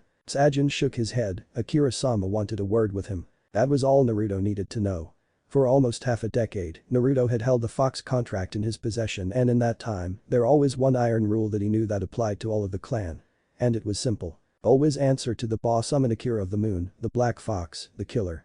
The fox went by several names if the blonde remembered correctly. Naruto had met him only a few times in his life, but it was only for formalities mostly. The blonde was not too interested in meeting the Black Fox, had never been in a situation when he had to summon the boss in battle. Of course. He replied, matters not. Thank you, Sajin. He acknowledged him before looking back to his research. No problem. The fox was about to leave until he suddenly remembered something. Oh wait. I forgot, apparently, your village is preparing for war. Sajin said, his eyes serious. I overheard some jounin talking about it by the gates. They were quiet, but well, I'm a sneaky fox. Naruto had no reaction to the news. His eyes were still down on the papers scattered on his desk, his face without a single hint of worry or surprise. Sajin's sweat dropped, no reaction. The Hokage and that old fool, Danzo, will handle such affairs. When I am called upon, I will do my duty as commanded by my superior officer. I'm guessing that I'm not supposed to know since I've yet to be informed. It doesn't matter right now. Wartime updates are usually regulated by jounin, so, whatever. The blonde muttered, his eyes scanning the newly brought information. Interesting, he muttered as he continued to unfurl the scroll. Whatever floats your boat, Naruto-sama. And with a pop, the fox disappeared, leaving the blonde to his study. As soon as the fox left though, the young blonde doctor let out a loud sigh and placed both of his palms to his forehead, feeling terrible, a headache coming in as he took in the latest information. War. I guess it was only a matter of time, nah. Elsewhere in Konoha, Uchiha Sasuke, Haruno Sakura and Inuzuka Kiba were currently waiting for their ever-late sensei, annoyed by their teacher's tardiness issues.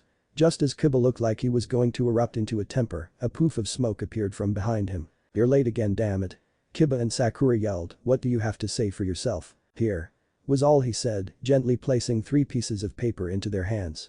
Sasuke quirked a brow as he read the title of the paper. Doing an entrance exam? He uttered, nice. Awesome. Kiba exclaimed along with Sakura, their former sour mood completely erased. You guys are good enough to get in, and I think you have a decent chance if you stuck together like I taught you. They all nodded, good luck and be careful, all of you. Take the next few days to train, the exams will begin soon. I have things to attend to for the next few days, so if you need a trainer, stop by the academy for tips. Never forget, the teachers there will always help. Kurenai watched as her genin trained with a watchful eye. She was careful to examine every bit of their talents carefully. She didn't have to enter them into the exams, but she had a gut feeling, a weird feeling inside of her told her abandon those doubtful thoughts of failure. The Kunoichi was usually a more level-headed woman, often going by the book when it came to running a team and being in one. But as she watched her genin, she felt that there was something special about them. They had an air about them that spoke clutch, and it was this gut feeling that kept telling her to enter them into the exams, that entering them will do her team good despite the higher risks. She was torn with the decision. Throughout her entire career, she had taught herself to not do things on an impulse, to not run off into a situation recklessly, and look at her now, she was one of the youngest jounin in the village and a master at her craft. But when she looked at her friend, Rin, she thought otherwise. She went through her life with a different type of air of confidence, one of risks and gambles. She often challenged authority in order to better her village from the inside.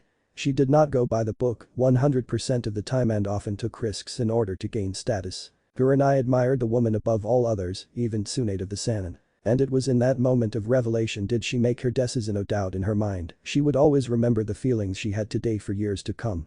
The scare of the gamble she was about to take, it was a bittersweet feeling. Team. She commanded, up front. The 3 lined up before her orderly. She eyed the first one, Abiram Shino. He was fairly tall for his age, standing at 5 foot clean. The boy wore a huge collared coat that covered his face and shadows like the typical Abiram. Next to him was a girl who was shorter, standing at 4 foot 5, she wore a light red shirt with a protective chain built in and black pants. Kurama Yakumo had long brown hair and light brown hair. Like the Abiram, her face was completely apathetic and clean of emotion. Kurenai mentally sighed, the girl had come a long way from when they first met. All those years ago, when Yakumo was still a young child and her parents had been killed, she had a weak body and nearly fell to a terrible depression. Kurenai nearly accepted to train her as a child, had it not been cancelled at the last moment by the Hokage.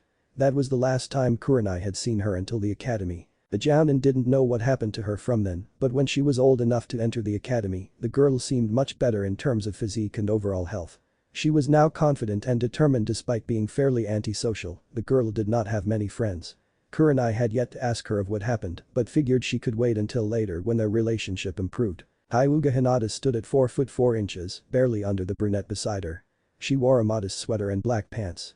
Unlike many of her clan, she was rather shy and hesitant to show her immense talent. Kurenai knew she had talent, it would be foolish for anyone to miss it. The Jounin didn't know why she was so shy, but was determined to help her with that issue. I have an announcement to make. I will be entering you for the Chunin exams. The reactions did not vary much. Yakumo and Shino barely made a sound whilst Hinata widened her eyes, fear glinting in them. Now, I have a strict training program that will prepare you for this. I expect nothing less than your absolute best. Hi. Saratobi Asuma looked at the 3 genin before him and sighed, what did I drink last night? He kept thinking to himself as he watched Ino launch into a one-sided shouting match at her lazy teammates. Eyes. Come on, we have to get this done. I don't want to lose to Forehead. She yelled out, only eliciting a troublesome from Shikamaru and a nod from Chaoji. Nara Shikamaru had his hair tied in a sort of ponytail, shaped like an odd pineapple if Asuma was honest enough. He wore black pants and a simple zip-up coat over a chain shirt. Sometimes, Asuma could not believe the kid had actually passed the academy with his extreme lack of motivation. Akamichi Chaoji was like him but more responsive to direct orders. He wore a scarf and the standard shinobi clothing in his face were marks that most of his clan had. A war paint-like look was what they called it suiting for frontline fighters like them, Asuma supposed. Yamanaka Ino was a young blonde girl who wore a purple top and bandages around her stomach to guard her stomach and skin from damage, was the only guess Asuma could make out for their purposes. Genin. He spoke aloud, come here, I'm really doing this. This is really dangerous, but I keep thinking, they can do this. They are good maybe if I put them in a serious situation, they'll flip the switch like I see them do so often on tough C-rank missions. Yeah I hope so. I'm putting you guys in the upcoming Chunin exams. Shikamaru sighed loudly, troublesome. Ino did not even bother to scold him, we've only been genin for what, 6 months? Why, Asuma-sensei. Not that I'm ungrateful of course. Chaoji just kept munching on chips. Asuma replied, I believe you guys can do this. Besides, your classmates will be in as well. Checkmate. Asuma thought smugly, and with the face Shikamaru had just made, he agreed. Ino had began ranting on about not falling behind her rivals and colleagues. It made Asuma wonder, how could such a competitive girl be so unmotivated? Maybe he really was a bad teacher, perhaps he'd ask his father advice later. It was essential. Hospital next day. Naruto walked down the hallways with a small smirk on his face whilst carrying several pieces of papers in a manila-looking folder. He had a sort of spring in his step as he found his way walking towards the room of his newest patient. At first, he found her quite an odd girl who had seemingly lost her memory as something that was not too uncommon unfortunately. She had several talents, and he wondered where she had came from in terms of place of birth. It took the doctor a day or so, but his research had come through. So the Uzumaki are alive. There is one under my care. He had an excited feeling about the coming days, despite the bad news he had received earlier. He should have known that the girl was in Uzumaki, after all, they were famous for their red hair. But the blonde wanted to be completely sure and research other factors that contributed to her arm. Why only her arms though? According to these files, she should have the ability to channel and transfer purified chakra. Does she lack the knowledge to do so? There have been a few reports stating that having intimate contact, like biting, would extract the chakra as well, but it is so uncommon, not to mention those wounds should be able to heal regularly. Why not her? He had come up with a hypothesis and was now walking to her room to test it out. Finally arriving, he opened the doors and was shocked to see that she was not alone. Who the hell are you? Naruto said clearly, back straight as he looked up to the other person. The person was a teen boy who didn't look too much older than him to be honest. He had silver hair, wore round glasses and the standard trainee medic gear. Naruto sneered, Genin. Out. My patient must be attended to. Naruto-senpai. He said, my apologies. I merely wish to examine the patient. By the way, my name is. I don't give a damn what your name is. Out. I especially asked for this case. He lied smoothly, and also, I am your superior in this hospital. Only nurses that I have cleared can check up on her, is that understood? Oh of course sir. The glasses-wearing guy nodded shakily sorry sir. Naruto only glared and waited for him to leave the room. As he did so, Naruto sighed in annoyance and looked back to the girl. The blonde took one look at her and mentally frowned, she seems different. What has changed since yesterday? Did he do anything to you? He asked curtly, receiving only a shake of the head from the red-headed girl. Naruto was now wary, she didn't verbally express that denial. She was rather talkative the other day. Naruto then began to the standard diagnostic techniques on her, scanning her body with the green hand of his medical technique. She hasn't changed physically so, what's the sense of danger I keep feeling? The blonde didn't know how to think, so he pulled up a chair and began his routine. I have been doing various research on your special ability. Tell me, you really have no idea of the family or clan you came from? No sir. She felt uncomfortable saying that to a 14, almost 15-year-old doctor. It was an odd sight, but everyone around here seemed to take it in stride. My earliest memories were of being raised in a village known as Kusagakure, the hidden grass village. I am a shinobi of there and got lost when my team was ambushed by a bunch of missing ninja.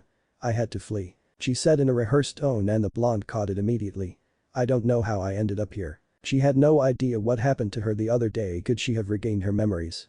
Sounded like a half-lie, half-truth wording to me, Naruto thought calmly. I can hear her heart beating quickly like she wants to get away with something.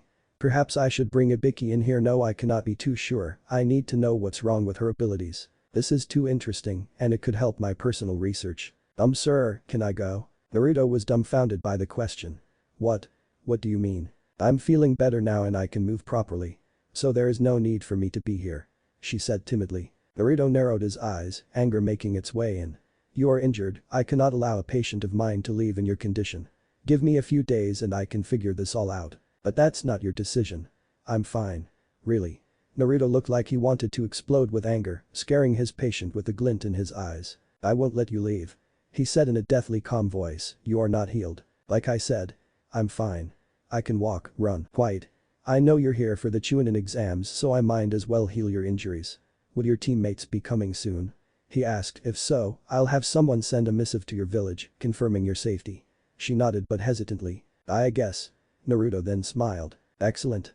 Now then, let's get some work done. The blonde was not aware of the presence outside his door, however.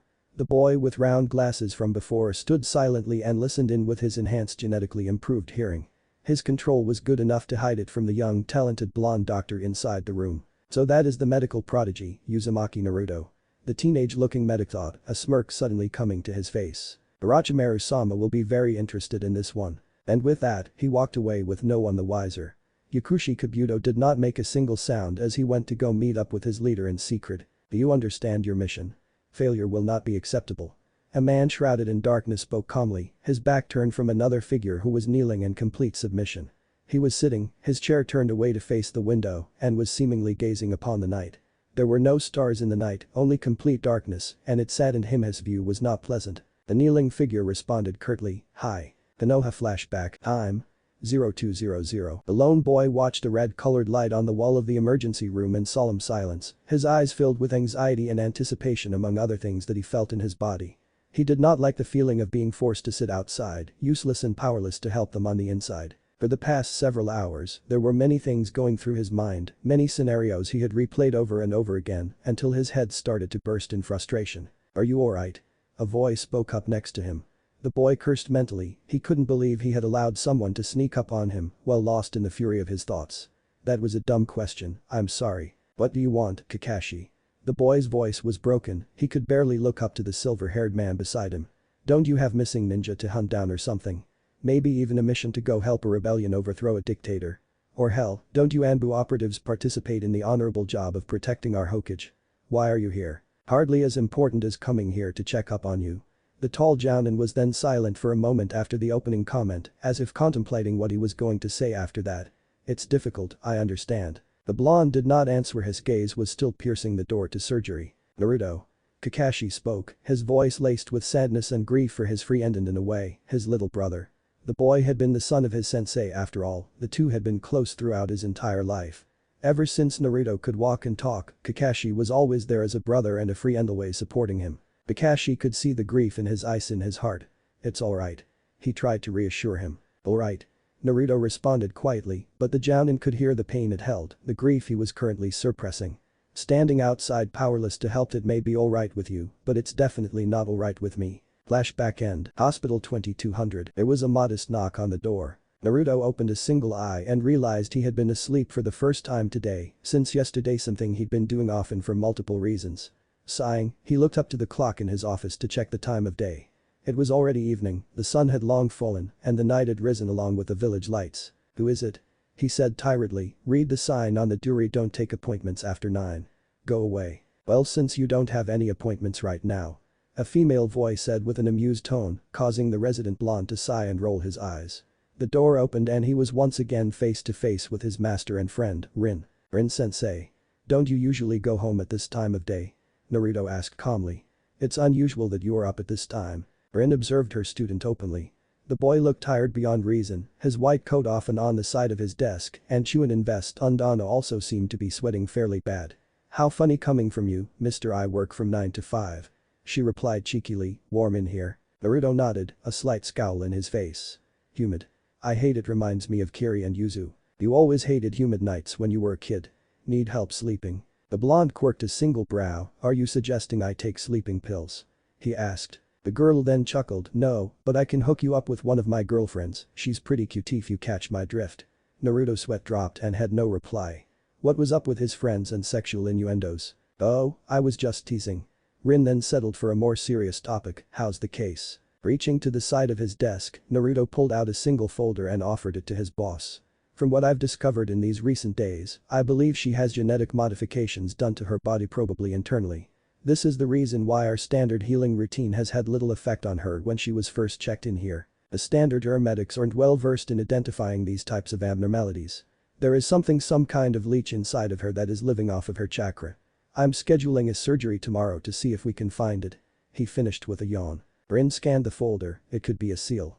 She suggested. The blonde shrugged, it could be no seals master, and I've no desire to learn the art anytime soon. Jiraiya-sama is coming soon. You might need a consult, perhaps it is best to wait for him to arrive. Naruto scoffed, as if he would take time off of his busy schedule to come by the hospital and actually help others. Rin only sighed and shook her head, he's your godfather, you know. Jiraiya-sama may be busy often, but he does drop by when he can. Whatever. The man can do as he wishes. Naruto stood up from his desk slowly and carefully stretched out his muscles. Anyways, is there anything else you need? I think I've been away from home long enough. 2 more things. She said. I was wondering if you were interested in training a genin named Kurama Yakumo. The doctor only looked at her with a deadpan expression. I don't know whether to feel amused or insulted. Amused that you would even bother me with this, and insulted that you wouldn't already know the answer to the question. It's like you don't know me at all. He explained with a slight scowl, I guess I can settle for both. I don't ask much of you, Naruto. Rin replied, but please, think on it. Kurenai, who is her sensei at the moment, doesn't know how to deal with her weight. Are you aware of the Kurama clan's curse? The blonde nodded, yes. Once in every generation, a child with terrible power will be born, and with it comes an entity of evil. Some bullshit along those lines, right? Now that I think about it, I do have some advice. She perked up at that. Tell her sensei to grow a brain. The best way to defeat an enemy is to confront it. She gave him an exasperated look, the Ido is a very dangerous demon, Naruto. She cannot just confront it like any regular enemy. It may overtake her and do who knows what to her psyche. The risks are just too much. No risk, no reward. Naruto chuckled, one does not simply dodge their inner beasts. Rin only shook her head. Just think about it. Anyways, I have to get going now. Be sure to get home tonight, you've been working pretty hard this past week. Well, I guess this is acceptable. You usually do very minimal work. I guess this change of pace is good for you. This is the best case diagnostics has gotten in a while. And with that, she turned and left. Naruto rose a brow, what's with people accusing me of being lazy? I work from 9 to 5 just like everybody else. It was only mere minutes after did he finally leave his office to go home. Hospital roof. A single silver-haired figure sat, seemingly alone upon the highest point of the hospital's rooftop, moon's ray of light illuminating the part of the place where he did not appear in. He was silent and calm like the several Anbu who were hidden throughout the village. The man looked in no particular direction as he gazed at his village. Sometimes, he would turn around to face the stone carving of the Hokages, specifically the 4th head, the man who was his master and mentor. Urayo, for your thoughts. Kakashi turned around, facing one his few long-time best friends who stood perfectly balanced on a pole. He smiled and talked, Rin-chan, what brings you here this beautiful evening? The brunette rolled her eyes. I should be asking you that. This is my hospital after all, I work here. What about you? Kakashi shrugged, nothing much. It's a nice night. Naruto would disagree. She said in an amused tone, he hates the humidity. He hates a lot of things. Kakashi quipped with his own roll of the eyes, humidity shouldn't take it too personally. Personally, I love it. It reminds me of when I went to Sea Country. Sea Country? A vacation? She asked carefully. Rin never recalled her friend having ever going to that place on his off time. In fact, she never recalled Kakashi going anywhere if he did somehow get any off time.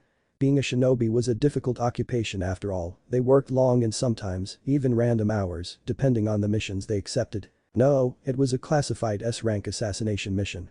But still, I like the weather. Right? She deadpanned. Of course. But times. So, how are the preparations going?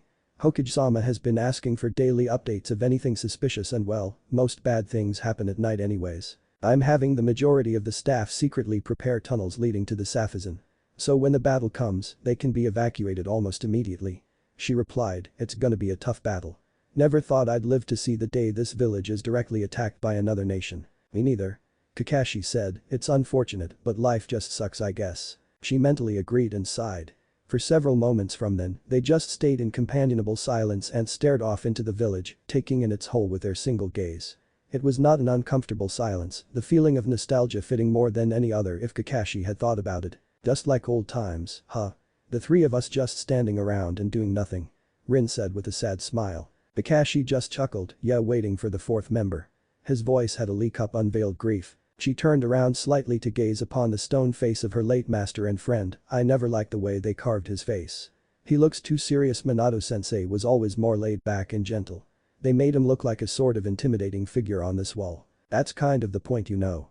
To the foreign nations, sensei was revered as one of the greatest shinobi to ever grace the land. In Iwa, they called him a demon.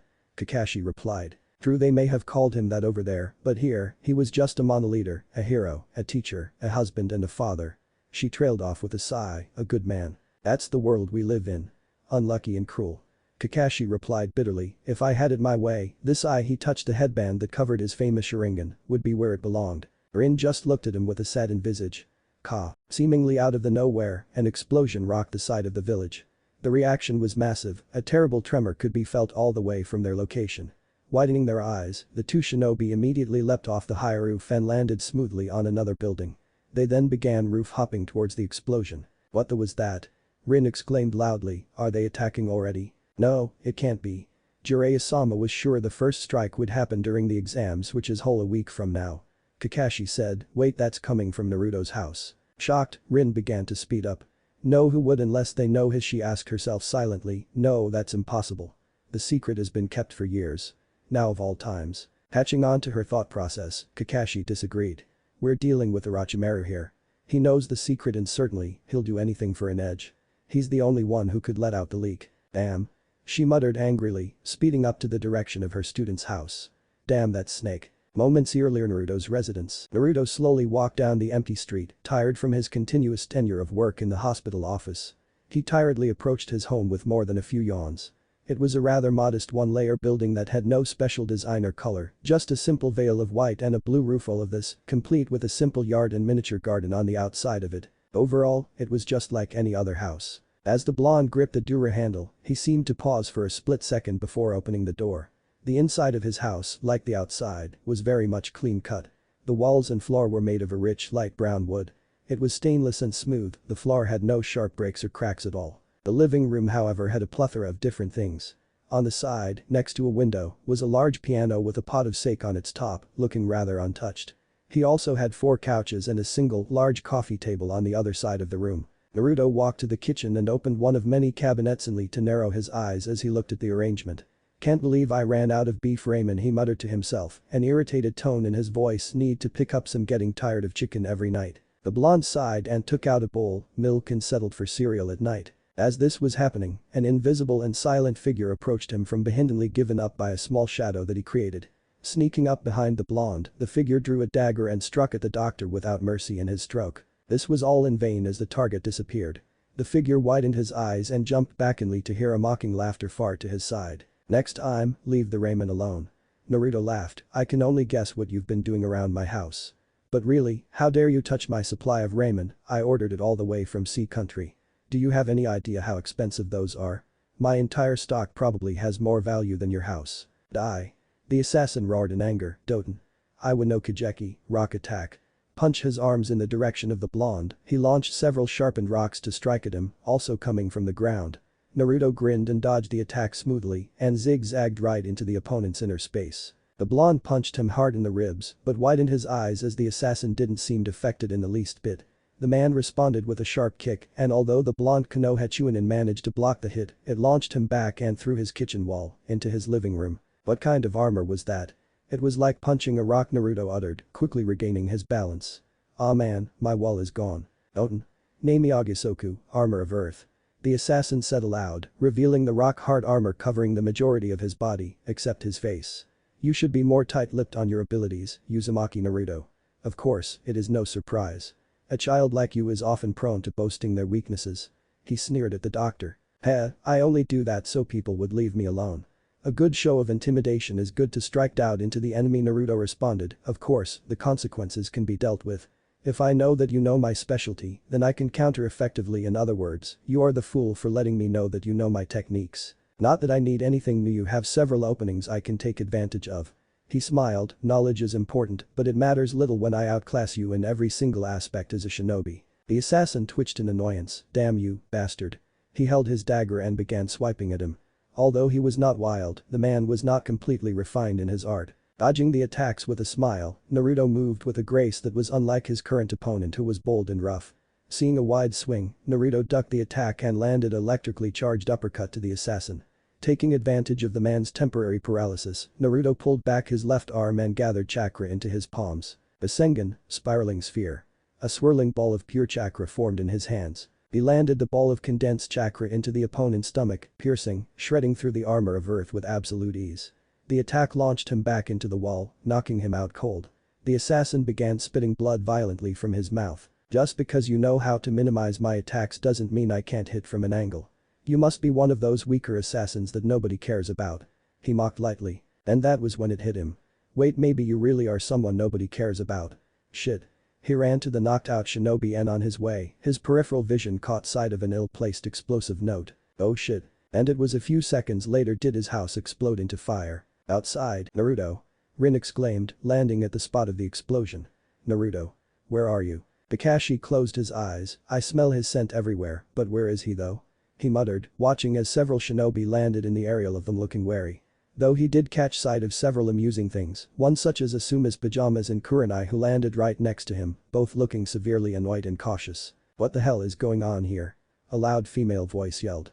Kakashi recognized said person to be one Mitarashi Anko, the former student of the legendary shinobi, Orochimaru. Like many of the other shinobi in the area, she had the aura of caution and annoyance. "I felt it all the way from home. What happened here?" Another jounin, Raido, spoke. He wore shades at night for some odd reason and a simple shirt and pants. "Isn't this Naruto's place? Wonder if he's alright," Genma spoke up. "Where's the enemy?" a Chunin exclaimed, "who's attacking?" Rin, ignoring all of the newcomers, rushed right into the house and began moving the damage around. The amount of dust was large and it was truly hard to see into the building. "Where are you?" she muttered. "I know you're not dead." As if hearing her, from the yard a single hand popped out of the ground, followed by a body alerting every shinobi in the area. He was completely covered in dirt and earth, his blonde hair now roughed up with minerals from being underground. Kakashi sighed in relief as he saw the young teen arise from the ground. "Naruto, what happened here? Are you alright?" "Alright," Naruto exclaimed, his eyes burning with unadulterated rage. In his arms, he held the unconscious assassin by the neck. "Someone blew up my house, god damn it. My piano, my ramen, my files, my home and all of my equipment. All gone. Glad to see that you care about yourself," Rin said, hugging him from behind. "I was worried for a moment there. Thank goodness you're safe," she uttered softly. Naruto sighed and threw the assassin onto the ground. "An assassin was here waiting for me. Bastard rigged my house with explosives as a last resort, it seems." A few of the shinobi gasped. He looked towards Anko and eyed the downed figure. "I believe this is your job." Like him, she was annoyed. "I'll take of him, damn explosion ruined my night." She angrily gripped the figure by his hair. "Oh Abiki, and I will tear this guy a new asshole for pulling this shit." She then disappeared in a shunshin. Naruto sighed. What the hell was that all about? He asked himself. That was annoying, he probably poisoned my ramen too, that bastard. Kakashi just chuckled. "I'm just glad that you're okay. Come on, you can stay at my place." He looked to Asuma. "Oi. Can you let your dad know to send a cleanup crew here?" The jounin nodded. "I will," he drawled, "after I get some damn clothes on." "Are those monkeys?" Kurenai asked, looking at said man's pajamas and grinned. Asuma blushed and coughed. "I'm going." Everyone watched, amused, as Asuma quickly left to avoid any more embarrassment. The Hokage looked at the assassin with a glare, anger coursed through his veins as he thought of this man's actions. Of course, it was natural that he felt anger to anyone that attacked his village. "Who is he, Ibiki?" the third asked. "What is his motive?" "He can't speak." The scarred Jounin replied, when Naruto captured him, all he had was standard shinobi equipment, no ID, no headband, we have no idea who he is. The moment he woke up, the fool tried to bite his tonga, probably figures it's over and tried to commit suicide. Thankfully, we had a medic on standby for these cases. The Yamanaka will be coming soon to acquire his mission through mental invasion. The elder man nodded, good. Don't let him die until you find his reason for visit. And with that, the old man walked off. Who is this man? Could it be? Report. A shaky figure kneeled before his boss, Hi. The mission was a failure. Uzumaki Naruto still lives. Toma-san has been captured. Silence. That was a sound that the kneeling figure certainly did not like to hear, as he did not know what to expect from his superior. Punishment was easier to determine from a rant, but silence meant anything, and that was what struck fear into him. Iowa shinobi were usually very strict on failures, and his boss did not like to hear it. It projected a visage of weakness, something the man loathed more than anything in the world. I see. Was all the mystery figure said. Tell me, why did you return then? Down and were flying in from everywhere, sir. I had no chan was the last thing he said before a giant cube fell on him, knocking him out. How dare you? The figure stepped out with a dangerous snarl on his face. At first glance, the man did not seem intimidating at all. That was until they would figure out that his short stature meant absolutely nothing when it came to battles, not to mention he was flying as if nothing seemed more natural to him. You abandoned your teammate after failing the mission as well. How dare you return a failure and a coward? He signaled the Anbu inside his office to take the downed man away, get this coward to the hospital. Wash his memories of anything shinobi as soon as his wounds are done. Clausing doesn't deserve to be a shinobi in my forces. Hi, Tsuchikage-sama. The short man walked back to his desk, his once neutral mood now foul. Uzumaki Naruto, no, Namikaze Naruto. Your father's sins will be the end of you. Iowa had been running low on funds ever since they lost the war all those years ago. His village had suffered in production. They had garnered a terrible reputation from then on, and his village, his people were suffering for it. At the moment, only Kumo could match Konoha in power. Giri had the potential to do so as well, but they were still in the midst of civil war. Suna was a joke as far as the short man was concerned. They were only difficult to defeat on their own turf, from what he remembered back during the war. I guess I have no choice. The old man thought, Orochimaru, I'll take his offer, and then I'll kill him myself. Naruto sat gloomily inside the Hokage's office, facing the head man himself with a look that screamed frustration and annoyance. The old man couldn't exactly blame him for his mood. After all, he had been on the wrong side of an assassination for the first time in his memory, something that no sane person would particularly enjoy. Assassination attempts on high-profile shinobi were definitely nothing new to the Hokage, but to the blonde doctor, it was different.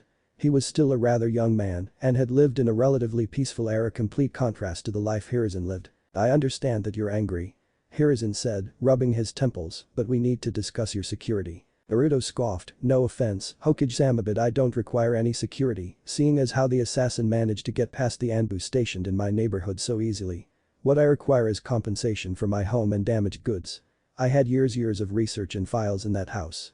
It will take months to get all of it back if ever. I see, was the old man's reply. Unfortunately, that will have to wait a bit. Village budget is still under review, and it will take some time to calculate how much we can send to you. Damn. Naruto muttered, I lost all of my stuff. Oh, my poor piano. I'm really sorry, Naruto-kun. But on the bright side, you're still rich. He deadpanned. Naruto shrugged, now seriously, we need to talk about your security. It seems someone is after you. The blonde just waved it off, probably some asshole who wanted my bounty, no big deal. Naruto-kun, you don't have a bounty. Those are only for missing ninja who betrayed their villages. If you're talking about the underworld bounty, I assure you don't have much. Hiruzen replied with a sweat drop. What? He narrowed his eyes. I remember some guy saying he was going to take my head back to Kumo or something. The Hokage sighed and began rubbing his temples again. I'm pretty sure they wanted to take your head back to Kumo so they could study your brain to see how it functions or something like that. Said person who said that he would take your head to Kumo is probably ignorant to the fact that the third Raikage is dead and the fourth is not the same power-hungry individual. With you being a known prodigy, they probably also think you had an advanced mind. Also, you're in Uzumaki. Kumo has always been known to be interested in that clan for some reason. The Uzumaki were said to be descendants of the Sage of Six Paths. Naruto did not respond for a whole second. The Hokage rolled his eyes, getting back on topic again. He glared at the blonde who grinned sheepishly. We don't think that it was a random mercenary that attacked you. Did you crack the guy? Naruto asked. I sure hope you sixed a bicky on his sorry ass. Bastard's gonna pay for blowing up my house. Unfortunately, the Yamanaka clan has found nothing conclusive. His mind was seal-rigged. The blonde facepalmed when he heard that. When a mind was seal-rigged, that meant his assassin was given a sink-or-swim assignment. If the shinobi were to be captured, then he would die or live life a vegetable due to the technique. Entering a rigged mind was a difficult task, if not straight up impossible. One mistake could cause the mind to completely melt and destroy any information in the shinobi's head. It was not a pleasant sight. I see. So then, what's on your mind? It must be serious if you had to get an entire platoon of Anbu to surround the place. Seriously, why doesn't he apply for Jounin already? The skill is certainly there, the Hokage mentally accessed. The boy had more skill in his pinky than most shinobi did in their entire bodhisattva. It was a terrifying thing to watch him do nothing with his potential sometimes. Indeed. I believe that you have been targeted by one of the 5 major villages, Iwagakure. Ridiculous. Naruto replied, seemingly shocked, I've done nothing to Iwa. They have no reason to go after. He trailed off as his eyes caught a certain light.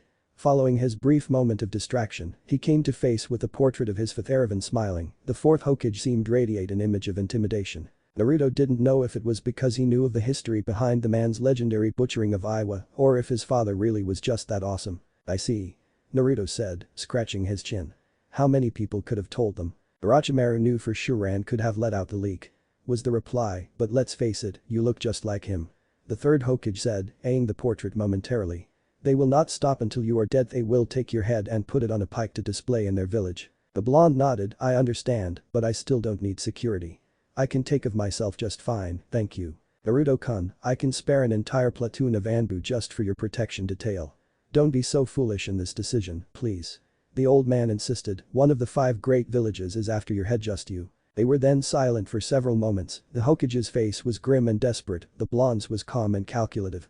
His cold eyes seemed to be searching for an answer, a way to calm his surrogate grandfather of sorts. Sighing, Naruto began soothing his head with his fingers like he had a sudden ache. As he spoke, if you insist on a security detail, then I want an entire platoon at the hospital from the time I work to the time I leave it. They are not to interrupt me when I work. But I will not have them follow me everywhere in town. He can take care of myself.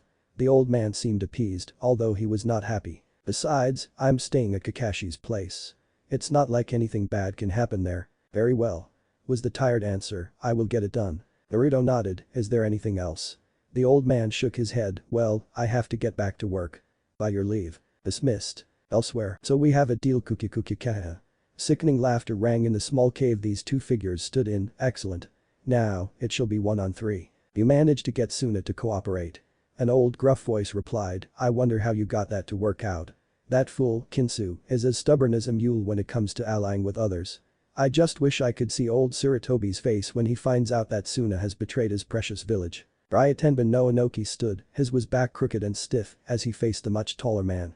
Said man had waist-length dark hair and malicious slitted yellow eyes. His skin was pale, whiter than the paper people use day by day. His attire consisted of grey garbs and black pants with a purple bow-like belt tied on his waist backwards. Orochimaru of the Sannin smiled, his visage deceptively kind and friendly. When my plans come to fruition, you will be there to see it, I assure you. I look forward to seeing what you have in mind. I'm also impressed that you managed to gather your own army so quickly. It's been what, almost 12 years since your defection from Konoha. How did you gain power so quickly? Inoki asked, of course, the more important question is, do you have quality shinobi under your command? I'd be rather annoyed if you gathered an army full of chumps. Fukuku, don't worry about my shinobi, Anaki have assembled a fine army.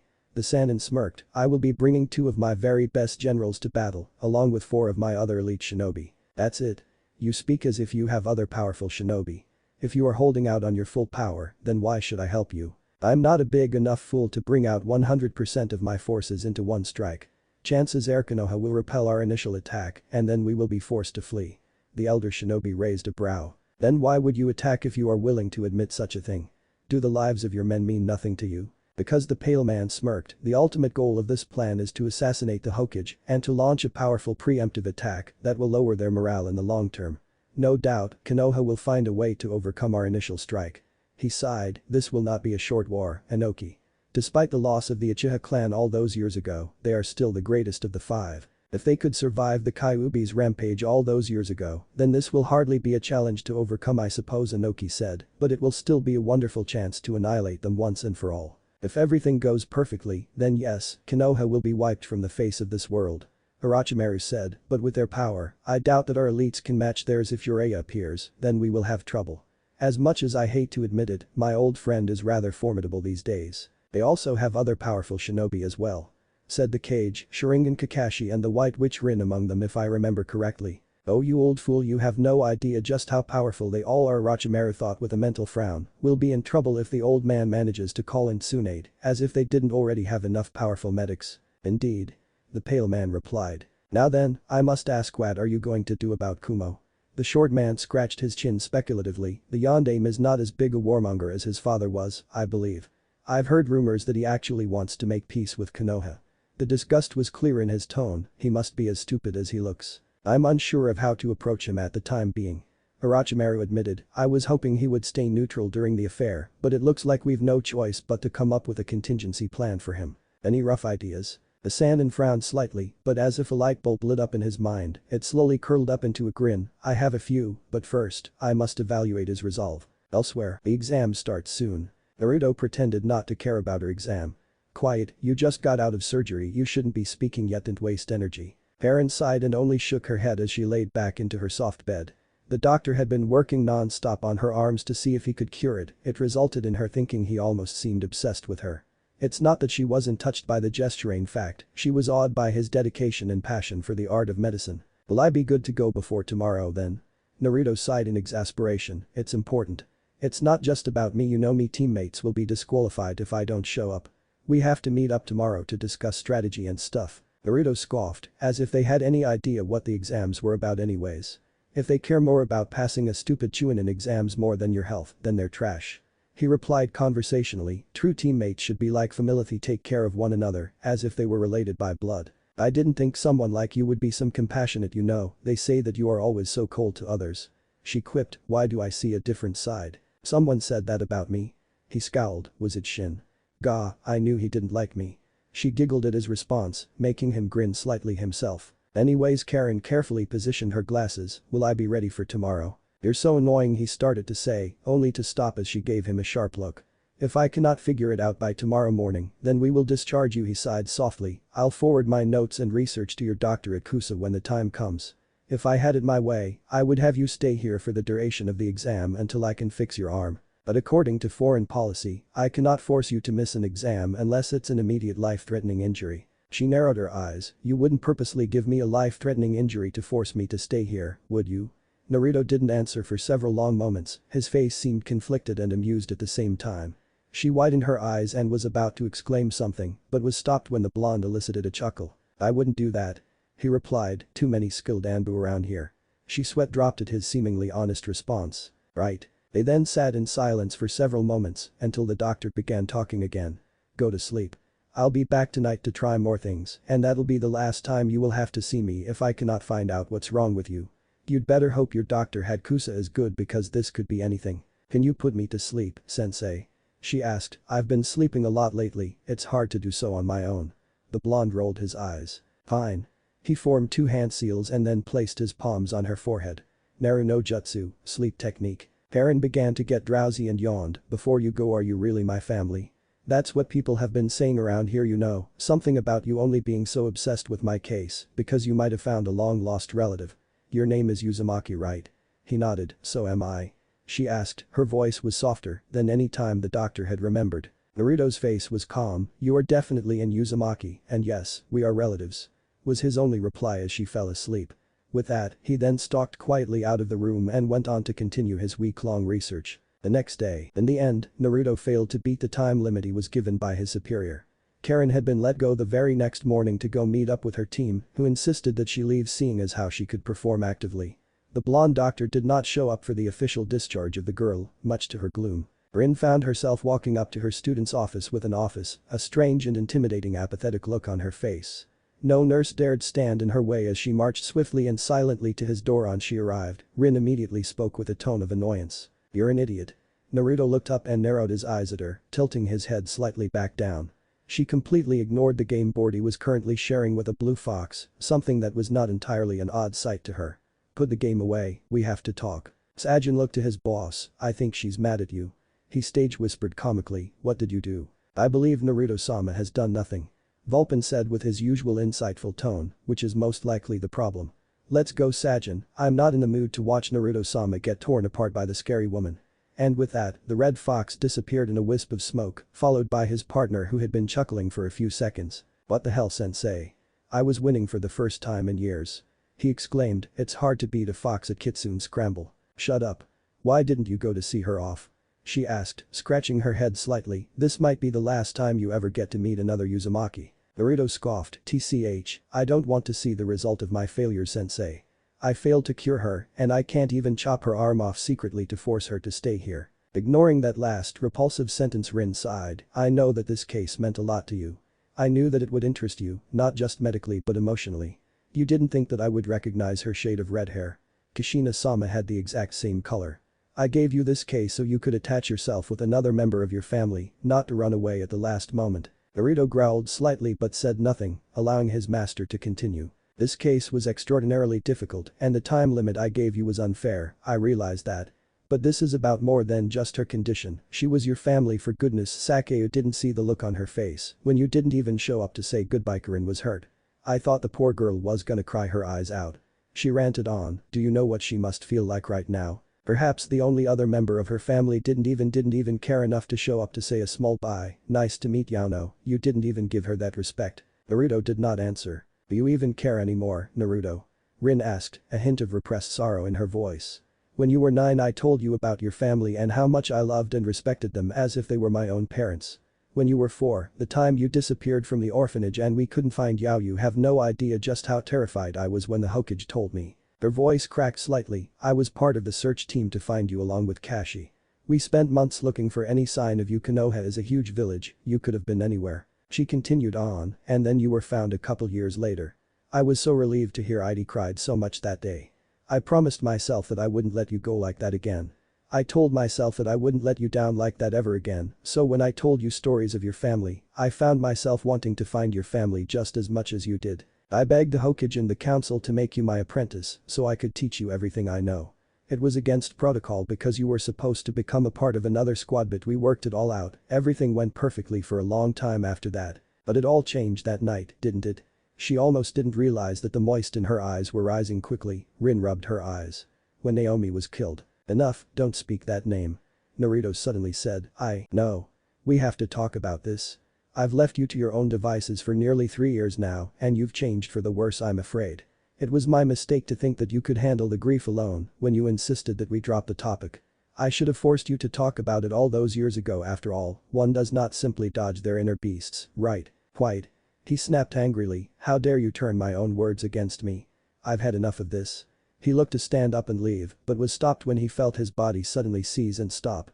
"You're using this technique just to spew a stupid lecture." He spat, "Let me go." Naruto growled, struggling to break out. "I won't." She gritted out, filled with conviction, "Not until you tell me just what happened that night. I know you loved her as the sister you've always wanted, no, needed. Now just unload your grief." "No, I can stay here all day." Rin said, "Not until you talk to me, student." Naruto rolled his eyes, "Fine. I think you're a damn psychopath who insists on creating techniques to stop bodily functions.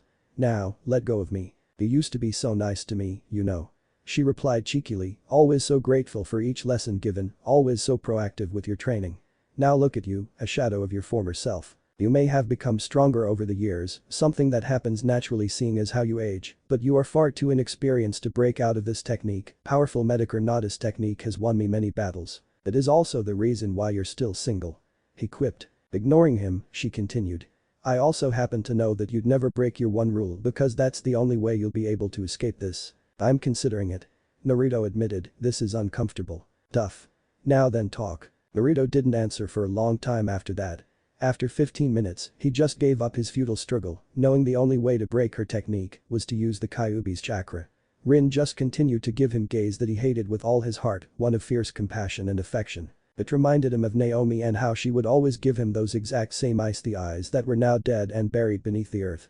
Rin couldn't understand why he hated those looks, and at the moment, he didn't think anyone could. After all, whenever he looked into the mirror to see himself, the blonde only saw and knew one thing: disgust. "I can't," he finally said, closing his eyes. I just can't. Wake up, Kurama." The blonde mentally thought. "Naruto, please just leave. I can't say anything, I can't." He began to mutter, "You don't see it, you don't see what I see these days, sensei. I don't want their damn pity. It never bothered you before." Rin replied. You told me you've long forgiven the village for their idiocy. We're talking about something else. I don't give a rat's ass about that shit. The younger doctor gritted out, you all see me as a young prodigy, the next great medic who lost his closest friend to the rampage of Uchiha Itachi. They know nothing. Then tell me just what the hell your problem is. Was all she said, Naruto. Before she could continue, the blonde opened his eyes and showed a stifling change in them. She widened her eyes slightly at the sight of his blood-red eyes. Why, you're actually Yusin. Forcing his hands out, as if he were encased by a very tight rope, Naruto easily broke out of his teacher's paralysis. Rin was too shocked to even respond, frozen by his casual use of the Kyuubi's chakra. Naruto stood up and looked at her in the eye. In them was an emotion she could not identify because all she could see was the facade of hatred and grief in his face. But the odd thing was, it was not for her. Sorry. Was all he said as he walked past her. Kumo, Reikage-sama. Reikage-sama. A screeching voice exclaimed urgently. She bursted through his large doors, interrupting a meeting he had been having with two of his other shinobi. Again. A young, blonde woman spoke. We are always interrupted by something. The last time, it was the daimyo's pet alligator marching in on us. Another man, sitting to the right of the Reikage, laughed very loudly. Oh yeah, I remember that. Damn thing was so damn fought. He tried to make the rim work, only to be shot down a second later. Terrible as always, B. You should try Anka. She quipped, you suck at rapping, so perhaps it is best that you change the direction of your musical career. You need to just stop hating and stick to the Mahdi. Shut up, B. The Reikage said as he began rubbing his temples, trying to soothe the oncoming headache. Looking to his secretary, he nodded. What's the problem? As someone has arrived and he has demanded to speak to you. She stuttered, our shinobi are acting quite hostile. The Reikage sighed, if it's the daimyo's wife, could you tell her that I'm not here right now? It's not her, sir. It's before she could answer, the door behind her opened up once again. Walking in was a man that A only knew by name and face, followed by two other shinobi who radiated a powerful aura. To the man's right was a rather young, white-haired teenager with vivid green eyes. He looked as pale as his master and wore white garbs and a purple-like bow around his waist. To the man's left was a woman with violet hair tied in a spiked ponytail and fair skin. She wore red lipstick and had dark eyes. Like her master, she also wore a purple bow-like belt around her waist along with green dress. The Reikage's previous calm demeanor was forgotten and was now replaced by a serious one. The blonde woman next to him followed his example, her once serene mood now soured when she saw the man who walked in. Pillar B yawned. Hello, Reikage-san. But did not answer for a while. He nodded to his secretary, get the hell out of here. She nodded quickly and left. I'm not in a good mood right now. The Reikage said, why don't you go die in a pit somewhere in the desert, Orochimaru of the Sannin. The two bodyguards narrowed their eyes. He smiled when he saw how easily both his bodyguards were angered by his small declaration. How crude, the pale man replied with false hurt, I just wanted to meet with you. That's all, really. Then take a number and wait like every other shinobi who wants a shot at me. What the hell makes you think you're so special? Orochimaru chuckled, it is urgent. I came here with a proposition. And narrowed his eyes, this coming Chunin exams, I have conspired with other villages to finally destroy Konoha. After his declaration, the room was silent until one of the men broke it. Hey man, I think this dude really is as frail as he looks, probably spent his teenage years ignoring girls and reading books, B said, stroking his chin, as if he had just said something wiser than anything else. How dare you? One of Orochimaru's guards, the woman, exclaimed lightly, No, how dare you and your master come marching in declaring war on another village. The blonde woman cut her off, it's completely rude and unethical. Ujito wanted to palm his face badly at the two eccentric Jinchuriki next to him, that's not the point here. Right, of course. She said, her face still apathetic. Orochimaru had to fight back a sweat drop, anyways I wanted to offer you an alliance between our villages. With our combined might, we will be able to completely wipe Konoha from the face of this planet. Join us in our quest, Rika. No. The answer was so sudden and filled with so much conviction that Orochimaru almost lost his initial composure. You're not even going to think about it. But think of the shut up man or else I'll kick you can. Killer B exclaimed, only to sigh a second after. Man, even I knew that was bad, how sad. Ujito scoffed, we're not going to play your little games, Orochimaru Baka. If you want to attack Konoha, you'll have to deal with whatever we decide to do when it happens. The Sannin's guard spat out a reply, we came this far just to offer you a wonderful proposition to destroy your only rival in terms of power, and you're turning us down so easily. Enough Gurren. Orochimaru calmed her down, she nodded, almost looking depressed at being scolded. She had to ignore the annoying whipping motions Killer B was making at her. I understand, Reikage-san. But I believe you will have to deal with any consequences of the aftermath of this war. He narrowed his eyes. You seem to misunderstand something. He said. Yujiro then smirked, "You come here unannounced and you expect us to just let you go. Don't you realize who you're talking to? The sheer amount of money and infamy we'll receive for taking out Konoha's soon-to-be greatest traitor will be quite beautiful. You should have had a better plan, Pale, Snake Man." B also said. "Prepare to get an ass-whooping of the ages. I'm gonna come at you like when a mad bull enrages. We're leaving." The Sannin immediately exclaimed, his eyes widening, but was too late as the Raikage had already moved and punched a hole into his stomach, moving at lightning speeds no one caught. Yujiro had a single dagger drawn and had lopped off the purple woman's head in an instant, and B turned the other guard's upper body into several pieces of flesh, having drawn 3 of his 7 swords. Of course, they were not too surprised when the corpses turned to ashes and revealed 3 other bodies in their place. Orochimaru's turned into a child, and the guards had 2 bodies of recognizable missing shinobi. Disgusting, Ace spat. He walked to the door and opened it up to yell outside, "Get a cleanup crew here. I don't know this technique." So they managed to use other bodies to impersonate them. Yujiro scowled, "How filthy. What a freaky weirdo. I wouldn't be surprised if he spent his off time playing with a die." "Shut up." BA smacked him upside the head, "I need to send a missive to Konoha." He sighed out. "Will you tell them?" The Raikage nodded, "That's good. I don't want to be in Konoha knowing it will be invaded. After all, the gossip would kill me." It twitched as he watched the 2 Jinchuriki continue to banter once again in his office. Really, what did he do to deserve 2 of the most annoying people to be made into a Jinchuriki be a part of his village? "I should give you both the Iron Claw." "Aiwa, those 2 idiots, they are late as always." Inoki muttered as he put another stamp on his paperwork. His granddaughter and grandson were now both watching him with amused looks on their faces. The reason for their amusement was the chair he was sitting in. It was almost an exact copy of the type of chairs restaurants would give babies thin and tall, for the purpose of height management. It was a good thing his desk was so big and eye-catching, otherwise, it would be rather embarrassing being him every day. "Oh, don't worry, I'm sure they're just a little late from an assignment, old man." A teenage said, "They do tend to overdo simple missions." "You're one to talk, sis. I recall you nearly killing an entire village just to flush out a single target. That mission was only C rank too." The bigger boy said, annoyed when he saw her shrug nonchalantly. He was fairly plump for his size and had bug cheeks. He also did not radiate the killing aura his grandfather did. The girl, however, was very different. Kuritsuchi, the granddaughter of Inoki, was known throughout her village and her country as an efficient killer, and shinobi wherever she went, she was known by name and face. Listed as B rank in the bingo book in just about every country in the world, she went by the moniker Kira. It was just one village, Akatsuchi. She shrugged, "It's not like there was anyone important in that boring place, like Yuki." Despite that, she was an absolute monster as a person. The girl acted like a fairly regular person at home. But as a shinobi, it was an entirely different story. Youngsters and their media these days. Inoki mumbled to himself, "Back in my day, when the sage of Sixth Path still lived." She cracked. The old leader glared at her, but she was not affected in the least bit, a smirk on her face. "What? It's a compliment." Kuritsuchi said in a cheeky tone, her eyes closed as she grinned. "Oh, you have such a sensitive skin, old man. If you can't take a small joke like that, then maybe you should retire and give me the hat just for being so soft." She spoke as if it were inevitable. Inoki twitched, "I'm still 100 times better than you, granddaughter." The dark-haired girl pouted, he ignored her. "You are one of the more competent shinobi on the force, but you have much to learn. But you're old. I have to carry you home half the time." She pouted cutely, "Pretty please, can I have the hat?" She put her hands together and gave him puppy dog eyes. Twitching again, Inoki turned away, knowing he didn't stand a chance against that technique. Smirking when she saw that he looked away, Kuritsuchi folded her arms and shined as if she had won another battle. Akatsuchi, however, could only sweat drop at the sheer amount of childishness that was being shown. Usually, she was not that carefree. "Back to business now." The old man sighed, "You will not be coming with me during the invasion." "What?" she exclaimed, standing up. Her once laid-back features now enraged in an instant. It almost scared her brother just how quickly her mood can change. "Why not?" "Because I need someone to look out for the village while I am gone."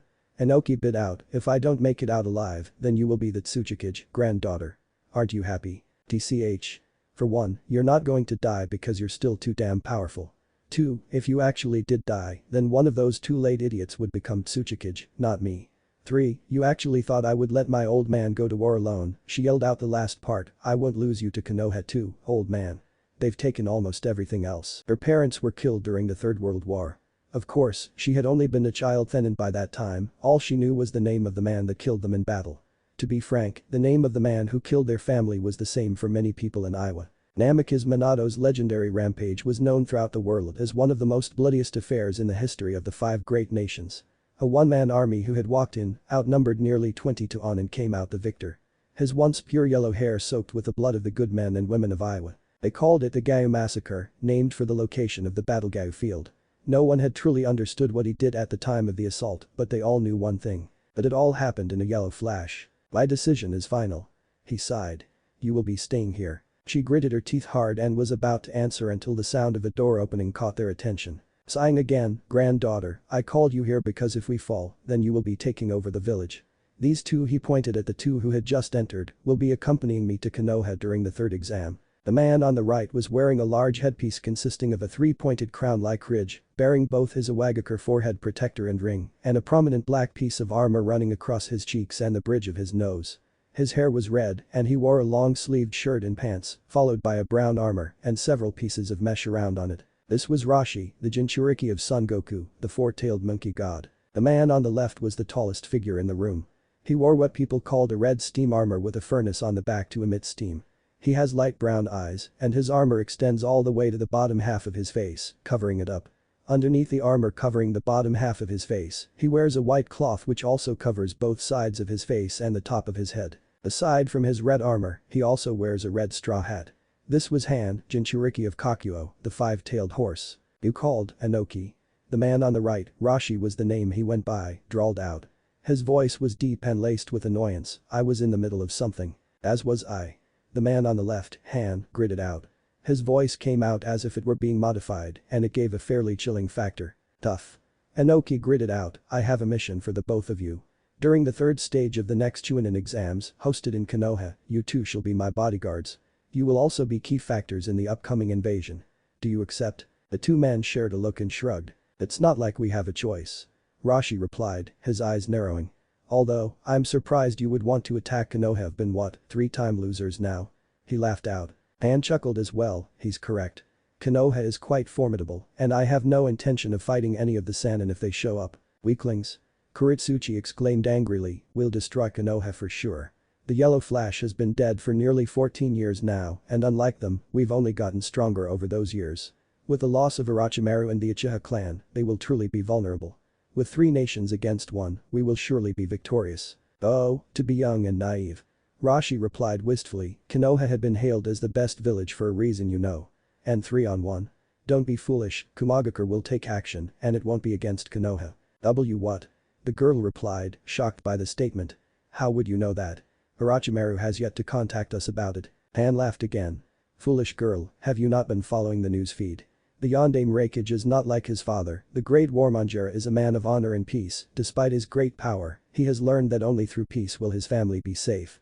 And if there is one thing the man cares about, it is his family. Rashi continued for him, Kumagakure has 2 of the 9 Jinchuriki, one of them is known as a great grandmaster in the art of the blade, his name is Killer Bee.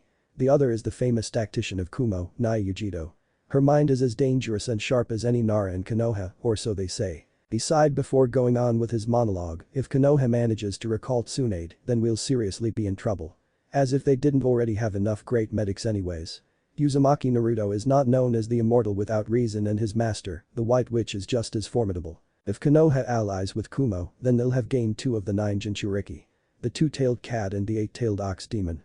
Han then finished, seemingly bored by the conversation at that point. Actually, Son Goku has told me that the 8 tails is actually an octo-ox, whatever the hell that means. Anyways, we're just showing you the odds. Was a light side comment, although no one really paid attention. Tsuchikage spat out, damn cowards. Well, fortunately for you Han, Jiraiya will be handled by someone else. Tsunade is not even within 50 miles of the place, and Orochimaru is on our side. All I want you two to do is attack any enemy in sight. And for your information, since Suna is with us, we will have 3 of the 9 Jinchurika's son of Kinsu hold Shukaku, the one tail. Not to mention when it comes to forces, we outnumber theirs by nearly 1.5 to 1. The odds are stacked in our favor. Sharing another look, they both sighed and nodded, annoyed by the stubbornness of their leader. Whatever, Inoki. Just don't keel over in the middle of battle, that would hinder us in the short term. Indeed. Han then turned around to leave. If you are actually going to go through with this, then at least live to see the destruction you would have caused, you old fool. The 2 Jinchuriki then left, leaving 3 angry Iowa shinobi. Konoha Hokage's office, it has been confirmed. Sarutobi grinned as he talked to his advisors, who wishes to join us in the upcoming conflict. Can he be trusted?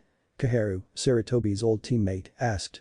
It's not every day that we team up with our rivals. It was true that Konoha and Kumo were at each other's necks most of the time in their long history. The battles between Minato and A were legendary stories told by both nations, and both of them having different version every single time. But despite the constant feuds, there was no denying the respect both nations had for one another, and it was this respect that could lead to one of the greatest alliances of all time. It is not the dishonest type. Homura admitted this could possibly be very genuine. Danzo scoffed, genuine or not, we must prepare for the worst. He said, perhaps we can use this alliance after all, without them, we'll have a far tougher time driving away the enemy. Iowa has 2 of the 9 Jinchuriki in their arsenal, and we only have one. One who refuses to use the power he was blessed with to boot. Naruto-kun is a rather talented shinobi in his own right though, not insult the boy so easily, Danzo. Saratobi replied sharply, using the Kyuubi's chakra will be his own decision. Matters not if Kumo does help us, then we'll have gained the help of Killer Bee and Naruto. Danzo shrugged, yes they are formidable, I admit. Indeed. Kaharu sipped her tea calmly, will you be recalling Tsunade? I have asked Jiraiya to find her. Hiruzen said, if he cannot find her, then she will probably not arrive in time. Kaharu sighed, you should have taught your students lessons in loyalty, Hiruzen. A traitor, a coward and well, a hentai. Unfortunate things happen.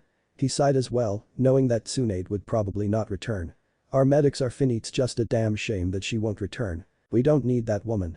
Danzo gritted out, angered by her seemingly careless attitude towards her home country. Saratobi didn't answer, just continued gazing at his village. We've nothing more to speak of in that regard. Shall we begin the plan to have high-skilled shinobi secretly tail each of our genin teams in the Forest of Death? Homura asked. Some people may have called it cheating, but in reality, it was more of a huge insurance policy if they lost a genin with high potential. Other countries would rarely send false genin to kill off any new up and rising stars of other countries. The Chunin exams were the best excuses for those type of missions. This time, since war was on the horizon, it was essential to go through with the defensive policy. Yes. Hiruzen nodded curtly. Who will be following the Uchiha squad? Danzo muttered, taking a sip of his own drink before continuing. Itachi would not be happy to hear that his little brother is dead because he was too weak to get past a mere Chunin exam. According to the list, Uzumaki Naruto will be the one to tail that team. Kaharu gave out an unladylike snort. I'm sure he took that well. She said sarcastically. Tuckling, Saratobi agreed. He thinks I'm wasting his time. He is competent. Homura spoke out, the boy rarely fails, his assignment is far too stubborn to lose at anything. We can trust him with Team 7. Danzo made no comment and continued sipping his tea, still annoyed with his confrontation with the boy earlier. We have other things to discuss including those fools in the dune. Danzo said, shall we reconvene at a later time? I realize that we have outlasted our schedule. Saratobi nodded. Yes. Guma War Council. This War Council will now commence. Inside of one room, 15 people sat in front of a large dais. In the dais were 3 people. In the middle of 3, sitting on a throne-like seat was the Yondaime Reikage, A. He wore his standard cage outfit with his official hat to mark his status. To his right was a blonde woman, whose hair was tied in a ponytail. She wore a Kumo flak jacket, a long-sleeved black shirt and pants, and a single white cloak draped smoothly on her shoulders. Her name was Naruto, Kumo's tactician and Jinchuriki of the two-tailed demon cat. To the Reikage's left was a young man with short blonde hair and dark eyes. He wore a simple sleeveless black shirt with a one strap over one shoulder, white flak jacket, forehead protector, black elbow-length arm guards, and the red and white Kumagakure shin guards, along with a pair of sandals. He was called C, and he held the status as official Jounin commander. Why have you summoned us here today, Reikage-sama? Have we been attacked? One of the 15 members asked. I vaguely recognized him as a retired shinobi and an old friend of his father, though he was the one that was always against the capture of the Hyuga. War is just beyond the horizon, and it will all stem from the next Chunin exams. He said calmly. The council did not look too terribly surprised, after all, with the incident earlier and the fact that he had called them. Kumo was not unfamiliar with big conflicts, so the shock factor would not have been too drastic. Not to mention, their last conflict had happened not too long ago. What is the situation? Another of the councilmen asked. Sighing, he answered. Iwagakure has apparently teamed up with Orochimaru of the Sannin, who has apparently gathered his own force of shinobi, to attack Konoha. I have assembled you all here today to let you all know that we are allying with Konoha. That shocked everyone in the room. Our Reikage-sama, wouldn't this be a wonderful opportunity to defeat those leaf dogs once and for all? Don't be foolish. Yujito spoke up for the first time. Orochimaru of the Sannin is a monster that will stab us all in the back as soon as we would defeat Konoha, not ally with him and that old fool, Inoki. Also, as much as I hate to say it, C followed up, Konoha will make fantastic allies in the future for the time being. At least until we can gain enough power to prove to the world that we are the top village. Didn't we just destroy Orochimaru after we defeat Konoha? Another voice spoke up. Orochimaru may be a monster, but he is definitely not a fool. He was a well-renowned tactician back in his days as well was in the running for Yondaime Hokage. I replied calmly, we cannot underestimate him. There was a few mumblings around after that. The Raikage watched as the group began discussing their opinions and how the situation could unfold for them. During this time, Yujiro turned to him and also began talking. This is going better than I thought. No one on the present council has any powerful motive to attack Konoha. Most of the old council who forced the Hyuga situation all died with my father. I replied. I think I've made good selections over the years. It's funny how people automatically think we would team up with any enemy just to take down Konoha. We of Kumo will not be taken as fools, especially not by one of Konoha's missing nins. The Jounin commander added on. This is for the best, I believe. Raikage-sama, have you any word on Suna? They are supposed to be allies with Konoha. He replied curtly, though Orochimaru seemed quite confident. I've also heard of the recent tension between the Kazukiage and the Wind Daimyo. There is definitely enough motive for him to betray. We must consult Konoha about that, of course. What do you suppose our course of action should be? One of them asked again. Yujiro-sama. I propose that we station 5 platoons of Anbu at Unraikyo when the time of invasion arrives. She started. And then, the Raikage smirked mentally as the council listened to her words attentively. For the next few hours, they spent their time discussing numerous strategies with Yujiro leading the talks. They would be ready for any battle to come with her in charge. Despite being the Raikage, he would not have been as successful without her advising his every move. In a way, she was the second command of the village, with C falling just short. Despite her weird quirks that annoyed him, she was still Nai Yujiro, an elite shinobi. Konoha, I only have one advice for you all. The violet-haired woman yelled out, just don't die. And with those words, all of the competing genin teams raced off to their respective gates. Mitarashi Anko held an interesting rank in Konoha, known as Takubetsu Jounin, not quite Jounin, but very classish, specialized in assassination. She had light brown eyes, her violet hair was done up in a short, fairly spiky ponytail. The woman wore a tan overcoat and complete with a fitted mesh bodysuit that stretches from her neck down to her thighs, with a dark orange miniskirt. You know, she said aloud, seemingly talking to herself because no one was visible around her, don't you have something to do? Behind a tree, hidden carefully, was a blonde-haired teen. I have plenty of time to track those twerps down. Naruto replied. He appeared next to her in a flash, I just wanted to say hi to an old friend. TCH. You don't just say hi to people. And we're hardly old friends, brat. You have a purpose here and you're trying to sweet-talk me into giving it to you. She replied, a predatory look now in her eyes. Talk. I actually did just want to say hi, Anko-chan. But now that you mention it, I was wondering if you sensed anything weird amongst those kids. He asked seriously. She quirked a brow, curious. Nothing in particular. Why do you ask? Naruto didn't answer immediately, his eyes gazing at the forest. Flashback, Naruto was having a weird morning. Of course, being a medical shinobi for the majority of his life, he had waken up to several odd jobs. One day, Rin had called him in to fix a guy that managed to get a kunai stuck into his left hand, glued as if accidentally using chakra to force it in. There was another time when he met a Hyuga who kept spouting on and on about fate and how he was stuck to fight. Had never met a Hyuga who mumbled to himself so much before, it was almost comically annoying, now that he thought about it. But right now, in his very office while he was taking in his simple breakfast, the doctor found himself listening to one of his other foxes talk about his wild night with a bunch of friends. So this idiot thought he could talk up one of the cuties at the hub. And man, was she a vixen. Red coat, thin eyes and a tail to die for, man if I wasn't already committed with children, Jin muttered the last part. I didn't think foxes were capable of monogamy. The blonde thought, amused by the silver fox's admission. She told me her name was Akane. I should totally bring her to you, champ. She said she was a business specialist or something. Naruto shook his head, Haim is already handling that job for me. He replied calmly, I don't want to offend her, that would be quite devastating. That's true. Jin admitted grumpily, not to mention she's daddy's little girl man, Akira would destroy you if you ever hurt his little daughter. He can be very overprotective at times, it's a little crazy. He mocked slightly in a high-pitched tone. Naruto snorted at the show. I'm shocked that you would mock him so easily. Everyone else treats him like a god. The doctor said, not that I can blame any of them. Akira was very intense when I met him, radiated an aura that basically says kiss your ass goodbye if you piss me off. Jin laughed hard at that, rolling around a bit. I'm not gonna say it to his face, champ. If I did, he'd have me thrown into Inari's pit. The silver fox shivered at the thought, only the best come from there. I'm good, but it would be troublesome to be locked up in there. Never thought I'd see the day when the Fox clan's only space-time ninjutsu specialist fears something other than his wife and children's disapproval. He quipped with a chuckle, Akira must be powerful. You have no idea, champ. Jin replied, you have no idea. Anyways, what are you doing here, Jin? It's not every day that you just pop up for a visit. The blonde said, hell, when I first signed the contract, I didn't even think you liked me. What? That's ridiculous. If I didn't like you, I'd be calling you chump, not champ. Jin smiled, but yeah, I did come for something.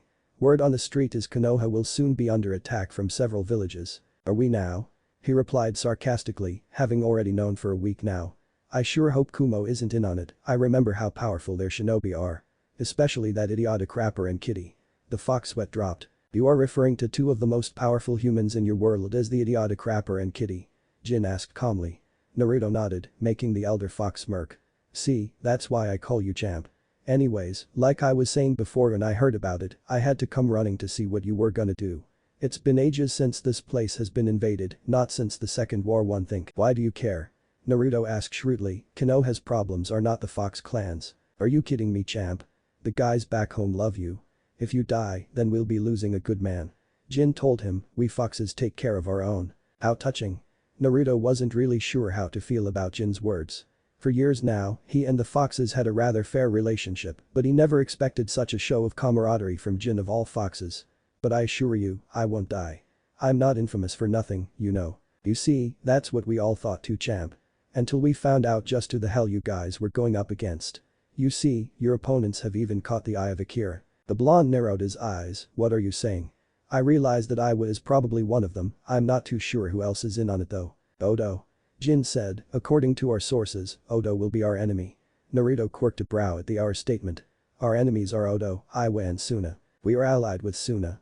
Naruto exclaimed, how did you get word that they will betray us? My buddies and I had to go to the desert recently for an excavation. We overheard a jounin talking about it discreetly to a Chunin. We have confirmed that Suna will indeed betray Konoha. Naruto was shocked.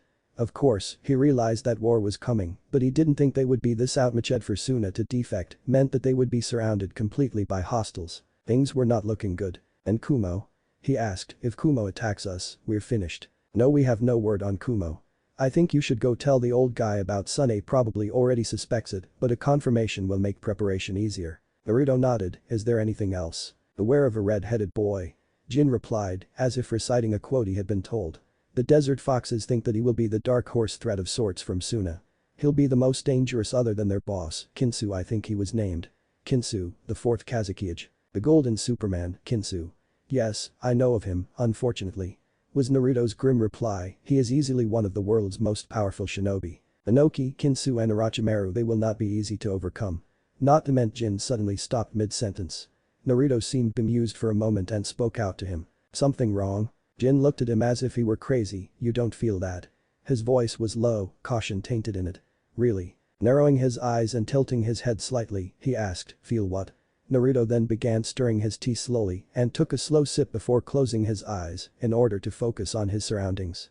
That was when it hit him, a sense of absolute and utter blackness. It was as if an aura of destruction had ready to set the world into a sort of chaos, anarchy. The blonde stood up and walked to his window, his gaze now searching the village in hope of finding this source of darkness. How did I miss that? He asked rhetorically, his tone was grim.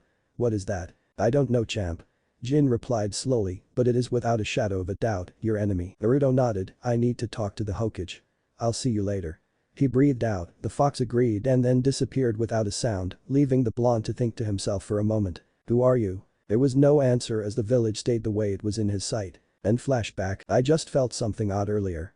He replied, guess I'll get going now. The Uchiha, the pink one and the dog kid won't last long if they're targeted. Enko nodded. Good luck with that, kid.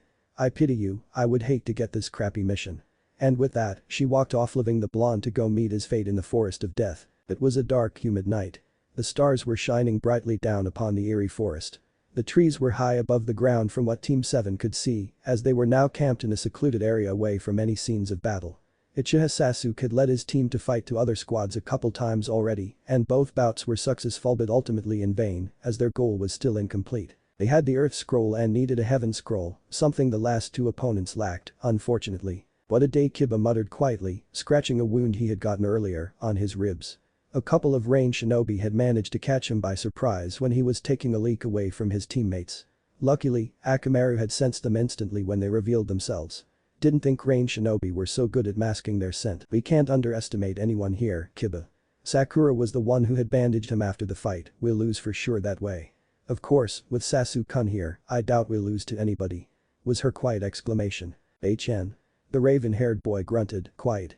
Someone might sneak up on us. Oh, don't worry, we set up a good perimeter of traps around Sasuke. Beyond that, Akamaru and I will be able to smell anyone coming our way. No problem. Arf. Arf. See, Akamaru agrees. Sighing, Sasuke just regretting it, wanting to argue with the dog of all people. Who's taking first watch? I'll do it. Sakura volunteered immediately. Don't worry. I'll take care of you guys. Nodding, Sasuke found a small tree and began to doze off. Kiba was not too far from him. I'll take second, he said before falling asleep himself. Sakura just sat at the small bonfire, contemplating her actions on the day so far. I didn't do anything. She scolded herself. The girl wanted very much to express her frustration in loud grumblings, but it would have probably distracted her from her current objective. Sakura did not know what to do with the skills she learned from the academy at the moment. She had seen the distance between herself and the rest of her fellow graduates, even her rival Ino. Unlike them, she didn't have any special techniques or clan moves, all she had were her smarts into the pink-haired girl. That was just plain unacceptable. It all began back in Wave when she was asked to spar against that doctor, Naruto. At first, she was hesitant to fight him. Why? Because the older teen was a Chunin, he was clearly the superior fighter. It surprised Sakura just how powerful a person of his age could be. When they had fought, the blonde did not even try when defeating her. He mocked her sense of strategy and intelligence, something that she took pride in more so than her love for Sasuke. I need to get stronger, she thought to herself, conviction filling in strongly. I don't want to be a burden anymore, she spoke very quietly for the sake of her teammates. She watched her crush sleep peacefully by the tree and began thinking again. He's so strong, so focused. Why can't I do the same? Her gaze then turned to her other teammate, Kiba. Even Kiba, who was the dead last in the academy, he's strong too. Kiba's stronger than me for sure. She began drawing various patterns in the dirt, all of them were equations she had learned from the academy. They varied from things like projections of kunai and measurement of chakra levels. It was then she realized, all of it didn't matter in the field.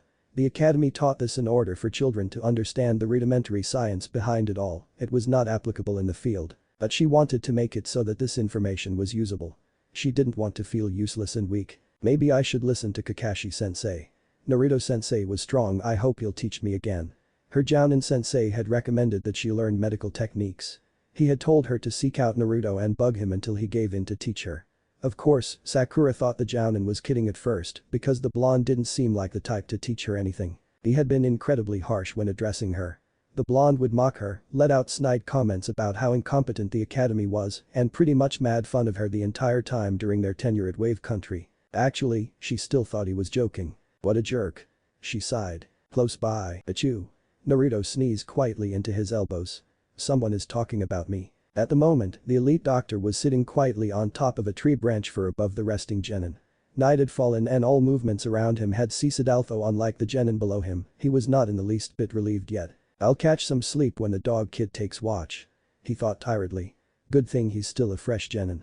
Any good Inyazuka would have caught me by now. Next day, Jounin lounge. Kakashi watched with a fearful gaze at the two people in front of him. Now, generally speaking, he had fought many terrifying enemies in the past. Nuknins who all ranked from C to A rank, a giant bear that was destroying a village for some reason, a serpent that had terrorized a glee club, hell, the man even fought legion of zombies during his tenure as a shinobi. But the sight in front of him gave him goosebumps that traveled all the way to his backhand to think one of them was his comrade. Yasha. A loud voice rang out, your rhymes have ignited my flames of youth, B-san. But it shall be my genin team who will topple yours in this exam. What's that? Are you throwing down the challenge, Green Man? Because my squad is gonna beat yours so bad that they'll make you their biggest fan. Come on. The dark-skinned Kumagakure ninja replied with just as much enthusiasm. All of the other Jounin who were waiting for their genin to either pass or fail the second exam watched as the two exchanged bouts. My youthful apprentices shall overcome. Our flames of youth shall defeat all of their foes, they will rise to ignite the heat of their souls. Yasha. Guy pumped his arms into the sky, he roared a battle cry, as if he were charging into a packed battlefield of enemies. Oh yeah, my brother. My genin'll be fighting off monsters with a thunder. They draw their swords faster than any samurai, they can charm a baby to end their sorrowful cries. Kakashi shivered, that was awful. He looked around to the other shinobi in the room and was glad that he was not the only one who felt traumatized by the two eccentric individuals. Sakura Kiba, please hurry up and get to the tower and get me the hell out of here. The Jounin cried to himself mentally, not even his book could save him from this travesty. Now no need to start a war here guys. Asuma joked as he attempted to calm the two powerful shinobi while repeating a mantra to himself mentally. I will not go insane. I will not go insane. I will not go insane. I will not go insane. Kurenai watched with neutral eyes, both amusement and terror creeping up on her spine as she watched Guy banter with the Kumo shinobi, Asuma rock back and forth mumbling to himself, whilst Kakashi had his hands over his ears and crouching up against his seat. It was hilarious, but something else worried her. Will I turn out like that? She could only pray to the god of shinobi, asking that she wouldn't have any quirks by the time her career was over. You must be confident in your team, B-san. I wish them well so we can meet in the finals. Guy exclaimed, manly tears pouring from his eyes. B nodded too, just as eager as the green Jounin next to him. And wait till I get to see my crew wipe the floor around here. Amoy with the quickness and the thunderous punch. Carrie who draws her katana lightning fast and strikes down her enemies with no fear. Samui with the power to make them all bow down at a crunch. B then took out a single notepad and wrote all of his rhymes down, a wide smile on his face. What the fuck did I just listen to? Kakashi thought to himself miserably, oh please, just kill me. I can't take it. I will not go insane. I will not go insane. I will not go insane. I will not go insane. Man, it's fun around here in the forest. Better than my brother at home who can't smile for nothing. You know what I'm saying. He said, for the first time anyone could remember, in non-rhyming terms. I agreed, Konoha is truly great. I'm sure Kumo is just as great. Oh yeah man, we have a famous training grounds called Unraikyo. That's where I live. If you wanna come by and see, stop by and I'll show you why they call me the Killer Bee. What a youthful offer. I shall remember your request sometime in the future, Yosh. It was as if two pieces of a puzzle was placed together perfectly when the two met randomly in the Jounin lounge. For Kakashi and Asuma it was a dark day in the history of the shinobi world. So Genma spoke up, determined to stop the craziness of the situation. How do you think your team's gonna do? He himself didn't have one, but the Jounin lounge was a nice place to hang out with people and relax from time to time. What do you think, fool? They're gonna wipe this competition cleaner than a metal stool. B shrugged, my squad's been fightin' Chunin since I taught them how to use a blade, if they fail, I'll make them wish they were Neva made, right? Genma nodded, bemused about how to answer that. Carefully repositioning his teeth Senbon, he then said. How long have you had them? 2 years. Really? You never made them take it earlier? He asked. If the man was so confident, then why didn't he have them put in earlier? Because a beautiful woman once told me that patience was key, and I see what she was saying cause the competition here is weak. Frowning, he shook his head and made more notes inside his notepad. I don't know about that. I heard our rookies were pretty good this year. We've got an entire generation of clan children and the last Ichigo. Another Jounin said, Genma knew him as Raido, a shades-wearing ninja like the Kumagakure shinobi next to him. The dark-skinned Kumo shinobi scoffed. Brotha, bloodlines don't mean shit in life, heart is what really matters on field. If you scared to take on a man with a special side, how you gonna meet your goals without getting killed? B replied wisely, you can't always avoid a raging beast, sometime you gotta fight it to make it cease. Those are surprisingly wise words, Kurenai replied out loud, as expected from a legendary shinobi such as yourself, B-san. Indeed, Genma agreed. Still, the competition will prove to be interesting. My bet is on the Hyuga, I heard that he was a beast. Ma, don't overlook my kids now. Kiba, Sasuke and Sakura are all individually talented in their own ways. Kakashi I smiled. Genma just stared at him. What? Nothing. Genma chuckled, anyways, what do you think, Kurenai? He would have asked Asuma had the man not looked like he was suffocating. The raven-haired woman smiled serenely, I've training my genin well. You will be seeing all of them in the finals. Y'all are so confident in your kids, but I just have to say one thing, mine are the best. Just remember that when they're all done with the test. The Kumonin had a smug look on his face. They all laughed. We'll see, B-san. We'll see. Kurenai replied. Later that day, Forest of Death. Sasuke's head snapped to the branch beside him and scanned the area from where he heard the sound. What was that? His senses were on full alarm after that creepy omen. Did you guys hear something? No. Sakura replied almost instantly, Kiba. Nothing. Are you alright? The other boy seemed frazzled, what's wrong? I thought I heard a laugh, he muttered to himself, now realizing that the hairs on his arms had just come alive. Forget it, I thought I heard something. And that was when he felt Ida's surging intent to kill washed over the three genin. Widening his eyes, he tried to scan the area around them once again to find the source. Sasuke felt like he was suffocating in water, despite clearly being on the ground. Turned to face his team and saw that they weren't any better. He was cut off when his male teammate got sent flying by a great force of wind. What the? Bukiku. The raven-haired boy looked up. He was met with the visage of a grass ninja he had seen earlier, the one who appeared behind the proctor when she was messing around with Kiba. Her hair was long, dark, and she also wore a light brown kasa on her head. Ichiha Sasuke. Her smile made Sasuke's insides curl in a violent way. We meet at last. Akamaru. The brown-haired boy exclaimed, Akamaru. Where are you? The last thing Kiba remembered was being hit by a sudden flash of wind force behind it, launched him probably half a mile away from his teammates. His body ached from the sheer power of the impact of the attack.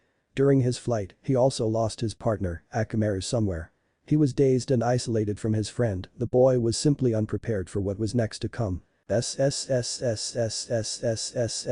genin turned around and was surprised to see a gigantic snake creeping up behind him. Its jaws were open. Angered by the surprise, a fire was lit in him. Damn you. He took out a multitude of kunai and shuriken and began raining down the weapons at the beast. Die. The snake took the shurikens without a hint of damage. Its hissing became more erratic as it approached the young genin. Suuga, passing fang. His body turned into a drill as he struck the snake from an angle. But it was not victory as the beast coiled up and took minimum damage. Seeing the boy's attack return, it smoothly moved away and struck its tail down and slammed the genin down into the ground. Dazed even further, Kiba jumped back and launched explosive kunes at the snake. It continued like that for a minute or so and he was running out of ideas. The majority of his attacks were in vain, even his explosive notes were weak against the monster. Slowly, he felt himself being cornered by the snake until there was nowhere left to run. He could hear his heartbeat pounding in his ears. Is this it? He felt as if his short life was flashing before his eyes. The smile of his sister, the laughing of his mother and the camaraderie he felt between his teammates and friends. Kiba was frightened now, the loss of it all was now coming to him in split seconds as the snake made its way over. I'm gonna die. Kiba took one last glance at the snake, the body of it had just coiled into a striking position. The genin closed his eyes and waited for the attack.